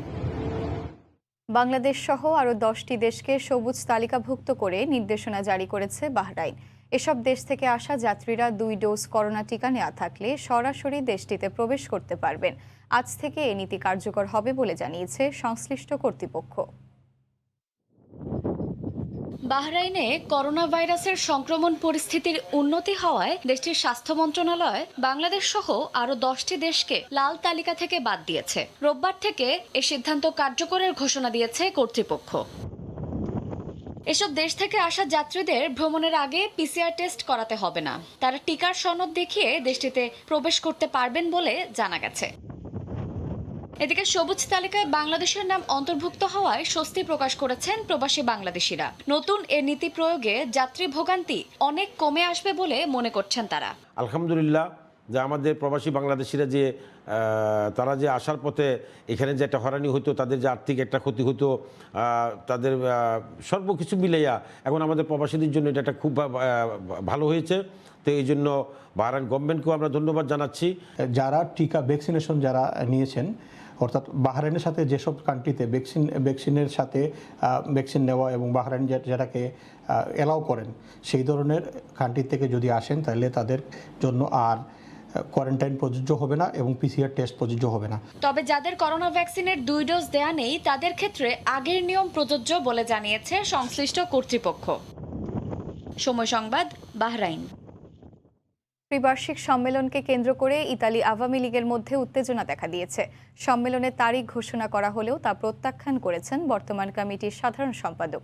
এই অবস্থায় দলীয় কোন্দল দেখা দিতে পারে সংখ্যাকর্মীদের। ইতালির রোম থেকে জুমানা মাহমুদের রিপোর্ট। আগামী 14 নভেম্বর ইতালি আওয়ামী লীগের ত্রিবার্ষিক সম্মেলন, কিন্তু দীর্ঘ 9 বছর পর সম্মেলনের ঘোষণা এলেও তা নিয়ে বিতর্ক দেখা দিয়েছে। সম্প্রতি রাজধানী রোমে এ নিয়ে সংবাদ সম্মেলন করে ইতালি আওয়ামী লীগের সম্মেলন প্রস্তুতি কমিটি। একটি স্বচ্ছ প্রক্রিয়ার মাধ্যমে পরবর্তী কমিটি গঠনের কথা জানান সম্মেলন প্রস্তুতি কমিটির আহ্বায়ক জিএম কিবরিয়া। আমরা ইতালি আওয়ামী লীগের সভাপতি, সাধারণ সম্পাদক সহ কার্যকরী পরিষদের সাথে একাধিকবার আমরা আলোচনা করেছি। আমরা সম্মেলন প্রস্তুতি কমিটি এবং নির্বাচন কমিশন একসাথে বসে আমরা একটা তারিখ নির্ধারণ করেছি। তবে সম্মেলনের তারিখ প্রত্যাখ্যান করেছেন ইতালি আওয়ামী লীগের সাধারণ সম্পাদক হাসান ইকবাল। আর সম্মেলন প্রস্তুতি কমিটি বিলুপ্ত করেছেন সভাপতি ইদ্রিস ফরাজি। কাউকে না জানিয়ে সবাইকে পাশ কাটিয়ে রাতের অন্ধকারে একটি অবৈধভাবে একটি তারিখ ঘোষণা করা হয়েছে ইতালি আওয়ামী লীগের পক্ষ থেকে। আমি এটার তীব্র প্রতিবাদ ও নিন্দা জানাই। সবশেষ 2012 সালে ইতালি আওয়ামী লীগের সম্মেলন অনুষ্ঠিত হয়। দিন তুলে ধরি। জুমানা মাহমুদ, সময় সংবাদ, রোম, ইতালি। প্রবাসী বাংলাদেশিদের যে কোনো সংকটে অল ইউরোপিয়ান বাংলাদেশ অ্যাসোসিয়েশনের পাশে থেকে সব ধরনের সহযোগিতা করবে বলে জানিয়েছেন সংগঠনের নেতারা। ফ্রান্সের তুলুজ শহরের একটি হোটেলে সংগঠনটির কার্যনির্বাহী পরিষদের 19তম সভায় সংগঠনের বক্তারা বলেন, প্রবাসীদের অধিকার ও সংকট সমাধান এবং দেশের উন্নয়নে কাজ করে যাচ্ছে অল ইউরোপিয়ান বাংলাদেশ অ্যাসোসিয়েশন। দিনের শুরুতে তুলুজে নবনির্মিত স্থায়ী শহীদ মিনারে মহান ভাষা আন্দোলনের শহীদদের প্রতি শ্রদ্ধা নিবেদন করেন আইবার নেতৃবৃন্দ। পরে সংগঠনের সভাপতি ইঞ্জিনিয়ার ডক্টর জয়নুল আবেদিনের সভাপতিত্বে মহাসচিব কাজী এনায়েত উল্লাহর পরিচালনায় স্বাগত বক্তব্য রাখেন সহসভাপতি ফখরুল আকম সেলিম। পরে শহীদ মিনারের সামনে মনোজ্ঞ সাংস্কৃতিক অনুষ্ঠানের আয়োজন করা হয়।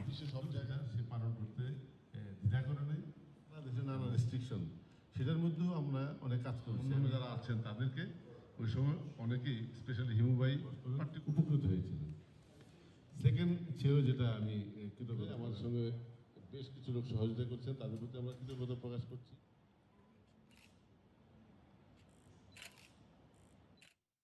একসময় শুধু ব্রিটিশদের কাছেই স্পাইস ফুড বা ইন্ডিয়ান খাবারের বেশ কদর বা চাহিদা ছিল। সময়ের সঙ্গে পাল্লা দিয়ে এ খাবারটি এখন স্প্যানিশদের কাছেও জনপ্রিয় হয়ে উঠছে। ঝাল খাবার পছন্দ না করলেও ইন্ডিয়ান খাবারে ব্যবহৃত বিভিন্ন মশলার সুঘ্রাণ তাদের খাবার রসনাকে বাড়িয়ে তুলেছে কয়েকগুণ। তাই প্রয়োজনীয় রসনা মেটাতে এখানে হুমড়ি খেয়ে পড়ে ইন্ডিয়ান রেস্টুরেন্টগুলোতে। ইন্ডিয়ান রেস্টুরেন্টের খাবার নিয়ে স্পেন প্রতিনিধি সাইফুল আমিনের তথ্যচিত্রে একটি ডেস্ক রিপোর্ট। মাদ্রিদ সহ স্পেনের বড় বড় শহরগুলো এবং সৈকতে দেখা মিলে অসংখ্য ইন্ডিয়ান রেস্টুরেন্ট। ভোজন পিপাসুদের আকৃষ্ট করতে এসব রেস্টুরেন্টগুলো সাজানো হয় ইন্ডিয়ার প্রসিদ্ধ খাবার দিয়ে। নামও রাখা হয় প্রসিদ্ধ স্থাপনা বা এলাকার নামে, যেমন তাজমহল, আগ্রা, দিল্লি, কাশ্মীর, জয়পুর। এসব ইন্ডিয়ান রেস্টুরেন্টের অধিকাংশ মালিক ও কর্মচারী প্রবাসী বাংলাদেশি। ইন্ডিয়ান রেস্টুরেন্টের কাজ আমার কাছে অনেক ভালো লাগে। ইন্ডিয়ান রেস্টুরেন্টের কাজের মানটা অনেক ভালো, স্পেন এবং স্যালারিটা অনেক ভালো। রেস্টুরেন্ট ব্যবসায়ীরা বলছেন, ভারতের পর্যটন এলাকাগুলো ইউরোপিয়ানদের কাছে পরিচিত হয় এসব নাম দেখেই খাবার চিনে ফেলেন। শুধু স্পেন কিংবা ব্রিটেন নয়, ইউরোপ জুড়েই বাড়ছে ইন্ডিয়ান খাবারের চাহিদা। অতীতে এই ব্যবসা খুব একটা ভালো সাফল্য না হলেও বর্তমানে স্প্যানিশরা এই খাবারের প্রতি অত্যন্ত আকৃষ্ট এবং এই খাবার তালিকায় বর্তমানে প্রথম স্থানে আছে। স্প্যানিশরা প্রথমে ইন্ডিয়ান খানি পছন্দ করতো না, কিন্তু বর্তমানে তাদের সবচাইতে পছন্দের একটা খানি হলো ইন্ডিয়ান খানি। তাই বর্তমানে যারা ব্যবসার সাথে জড়িত আছেন এরা অনেক ভালো অবস্থানে আছেন। স্পেনে প্রতিনিয়ত বাড়ছে ইন্ডিয়ান রেস্টুরেন্টের সংখ্যা। এই প্রতিযোগিতায় বাংলাদেশি রেস্টুরেন্ট ব্যবসায়ীরা বেশ এগিয়ে আছেন, যার প্রভাব পড়ছে বাংলাদেশের রেমিটেন্সে।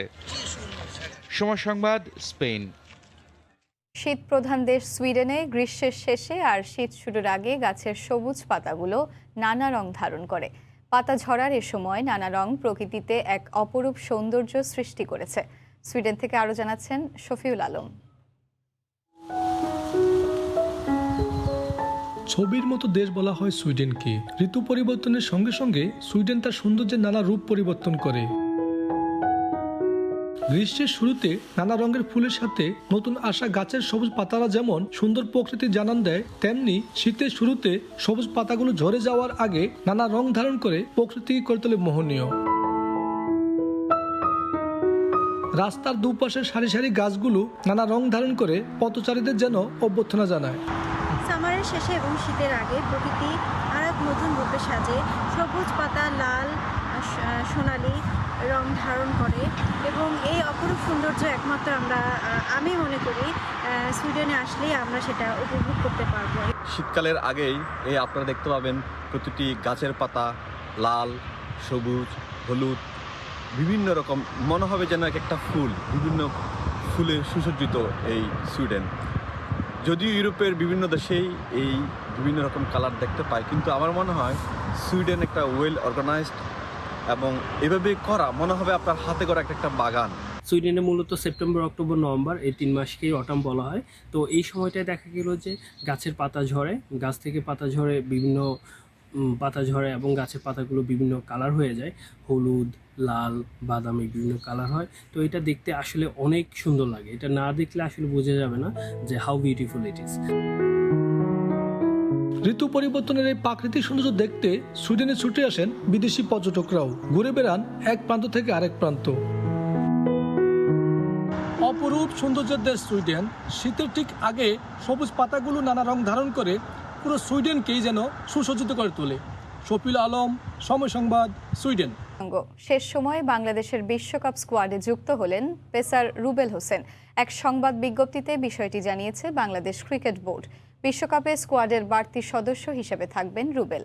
আর দেশে ফিরে আসছেন লেগ স্পিনার আমিনুল ইসলাম বিপ্লব। এদিকে বিশ্বকাপের প্রস্তুতি ম্যাচ খেলতে কাল আবুধাবি যাচ্ছে টাইগাররা। টি-20 বিশ্বকাপের চূড়ান্ত দলে পরিবর্তন আনার জন্য 10 অক্টোবর পর্যন্ত সময়সীমা বেঁধে দিয়েছে আইসিসি। এর মধ্যে অনেক দলই এই সুযোগ কাজে লাগিয়েছে। একেবারে শেষ মুহূর্তে বাংলাদেশ দলও সুযোগ লুফে নিল। মূল 15 জনের স্কোয়াডে আর কোনো পরিবর্তন আসেনি। এতদিন স্ট্যান্ডবাই হিসেবে থাকা রুবেল এখন দলের বাড়তি সদস্য হিসেবে থাকবেন। বিশ্বকাপ চলাকালে বাকি ক্রিকেটারদের সঙ্গেই অবস্থান করবেন রুবেল। এখন পর্যন্ত 28 আন্তর্জাতিক টি-20তে 28 উইকেট নিয়েছেন এই পেসার। এদিকে নতুন সূচি অনুযায়ী রোববার বাংলাদেশ সময় রাত 8টায় আবুধাবির উদ্দেশ্যে যাত্রা শুরু করবে টিম টাইগার্স।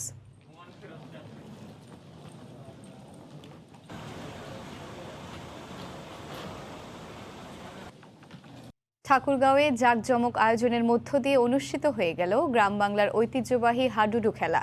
হাডুডু প্রতিযোগিতায় মাঠে নেমে বড়গাঁও একাদশ দলের খেলোয়াড়রা বিজয় অর্জন করে। আর এই খেলা দেখতে আশপাশে কয়েকটি গ্রামের মানুষ ভিড় করে মাঠ প্রাঙ্গণে। ঠাকুরগাঁও প্রতিনিধি জিয়াউর রহমান বকুলের তথ্য ও ছবিতে রিপোর্ট। করোনা পরিস্থিতির উন্নতি হওয়ায় মানুষের মাঝে অনেকটাই স্বস্তি ফিরেছে। টানা ১.৫ বছর গ্রাম বাংলার মানুষেরাও বঞ্চিত হয়েছেন বিনোদন থেকে। তাই নতুন রূপে উৎসবের উপলক্ষ এনে দিতেই ঠাকুরগাঁয়ে আয়োজন করা হলো ঐতিহ্যবাহী হাডুডু খেলা। ঠাকুরগাঁও সদর উপজেলার বর্গা ইউনিয়নের কদম রসুল হাট আনসার ও পাবলিক ক্লাবের উদ্যোগে কদম রসুল মাঠে জেলার শ্রেষ্ঠ খেলোয়াড়দের অংশগ্রহণে অনুষ্ঠিত হয় প্রীতি হাডুডু প্রতিযোগিতা। খেলায় জালালি একাদশ ও বড়গাঁও একাদশ দুটি দলে প্রতিযোগিতায় নামে। হাডুডু খেলা আমাদের দেখতে খুব সুন্দর লাগছে এবং আনন্দ পাচ্ছি। গতবার করোনা ভাইরাসের জন্য এই খেলাটি স্থগিত ছিল, মন খুব খারাপ ছিল। সামনেবারও যদি খেলা হয়, যারা এই খেলাটা আয়োজন করছে প্রতিবারে যদি এই খেলাটা আয়োজন করে। তুমুল পেশি শক্তির লড়াইয়ে খেলায় বিজয়ী হয় বড়গাঁও একাদশ দলের খেলোয়াড়রা। আর এই খেলা উপভোগ করতে আশেপাশের কয়েকটি গ্রামের সব বয়সী মানুষ উপস্থিত হয় মাঠ প্রাঙ্গণে। উৎসাহ উদ্দীপনার মধ্য দিয়ে খেলা উপভোগ করতে পেরে খুশি স্থানীয়রা। খেলা শেষে বিজয়ী দলের হাতে পুরস্কার তুলে দেন আয়োজকরা। এখানে এক হাডুডু খেলা টুর্নামেন্ট খেলা দিছে, আসলে আমরা সবাই তাদের প্রতি ধন্যবাদ জানাই। প্রতি বছর এই খেলাটি চালু রাখার জন্য, এই টুর্নামেন্ট করার জন্য, খেলার আয়োজন করার জন্য আমি আহ্বান জানাই। খেলোয়াড়রা এতভাবে খেলা আমাদের মজা দিচ্ছে, যেটা আমরা আজকে আমাদের অনেক যে আনন্দটা আবার আমরা ফিরে পাচ্ছি। আগামীতেও এ ধরনের উদ্যোগ অব্যাহত রাখার কথা জানান এই সংগঠক। করোনা চলাকালীন 2 বছরের জন্য বন্ধ ছিল, এখন আমরা আবার এবার চালু করছি। ইনশাআল্লাহ সামনে আবার এই খেলাটি আমরা চালিয়ে যাব। একটি দলে জেলার 5টি উপজেলার 7 জন করে খেলোয়াড় এই প্রতিযোগিতায় অংশ নেয়। সময় সংবাদ। পাখিদের নিরাপদ অভয়াশ্রম। বিকেল হলেই পাখিদের কলকাকলিতে মুখর থাকে এলাকা। পাখি শিকারে নিষেধাজ্ঞা কার্যকর এবং পাখি সুরক্ষায় পুলিশের পক্ষ থেকেও নেওয়া হয়েছে প্রয়োজনীয় ব্যবস্থা। রাশেদ আহমেদ খানের তথ্য ছবি নিয়ে রিপোর্ট।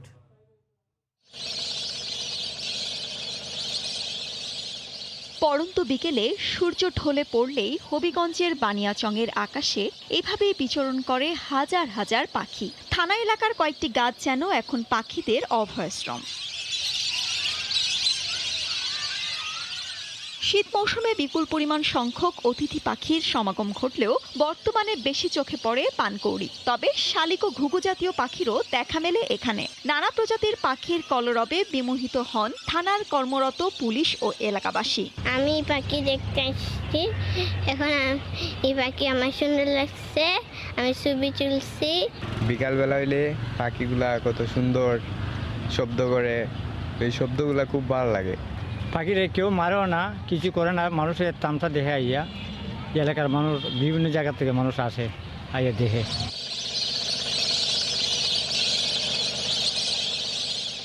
পাখি শিকারে নিষেধাজ্ঞা কার্যকরের পাশাপাশি তাদের নিরাপদ আশ্রয় নিশ্চিতে কাজ করছে স্থানীয় পুলিশ প্রশাসন। আমাদের অফিসার মহোদয় এবং পুলিশ সুপার মহোদয়ের নির্দেশনায় আমরা সবাই পাখি পরিচর্যা করি। আমরা সবসময় চেষ্টা করি যেন কেউ পাখি শিকার করতে না পারে।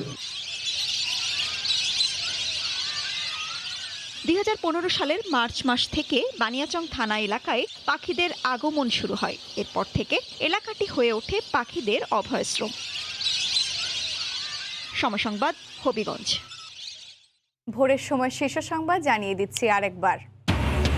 রূপপুরে পারমাণবিক বিদ্যুৎ কেন্দ্রের প্রথম ইউনিটের চুল্লি বসছে আজ। 5 স্তরের বলয় মোকাবিলা করবে প্রাকৃতিক দুর্যোগ। ব্যয় বাড়লেও নিরাপত্তা নিশ্চিতে ছাড় দিচ্ছে না সরকার। 12 শিক্ষার্থীর জন্য জনবল 20 জন। রংপুরে দাখিল মাদ্রাসায় অনিয়ম দুর্নীতির অভিযোগ অধ্যক্ষের বিরুদ্ধে। তথ্য নেই শিক্ষা দপ্তরে। করোনার স্থবিরতার মধ্যে রেকর্ড 32 বিলিয়ন মার্কিন ডলারের পোশাক রপ্তানি। ঝুঁকি নিয়ে গার্মেন্টস খোলা রাখার কারণে প্রবৃদ্ধি, দাবি ব্যবসায়ীদের। এবং করোনার কারণে 1.5 বছর বন্ধ থাকার পর আজ চালু হচ্ছে কুয়েতে বাংলাদেশ বিমানের সরাসরি ফ্লাইট। বাহরাইনে লাল তালিকা থেকে বাদ বাংলাদেশের নাম, কোয়ারেন্টাইনেও ছাড়। এই ছিল ভোরের সময়, সঙ্গে থাকুন সময়।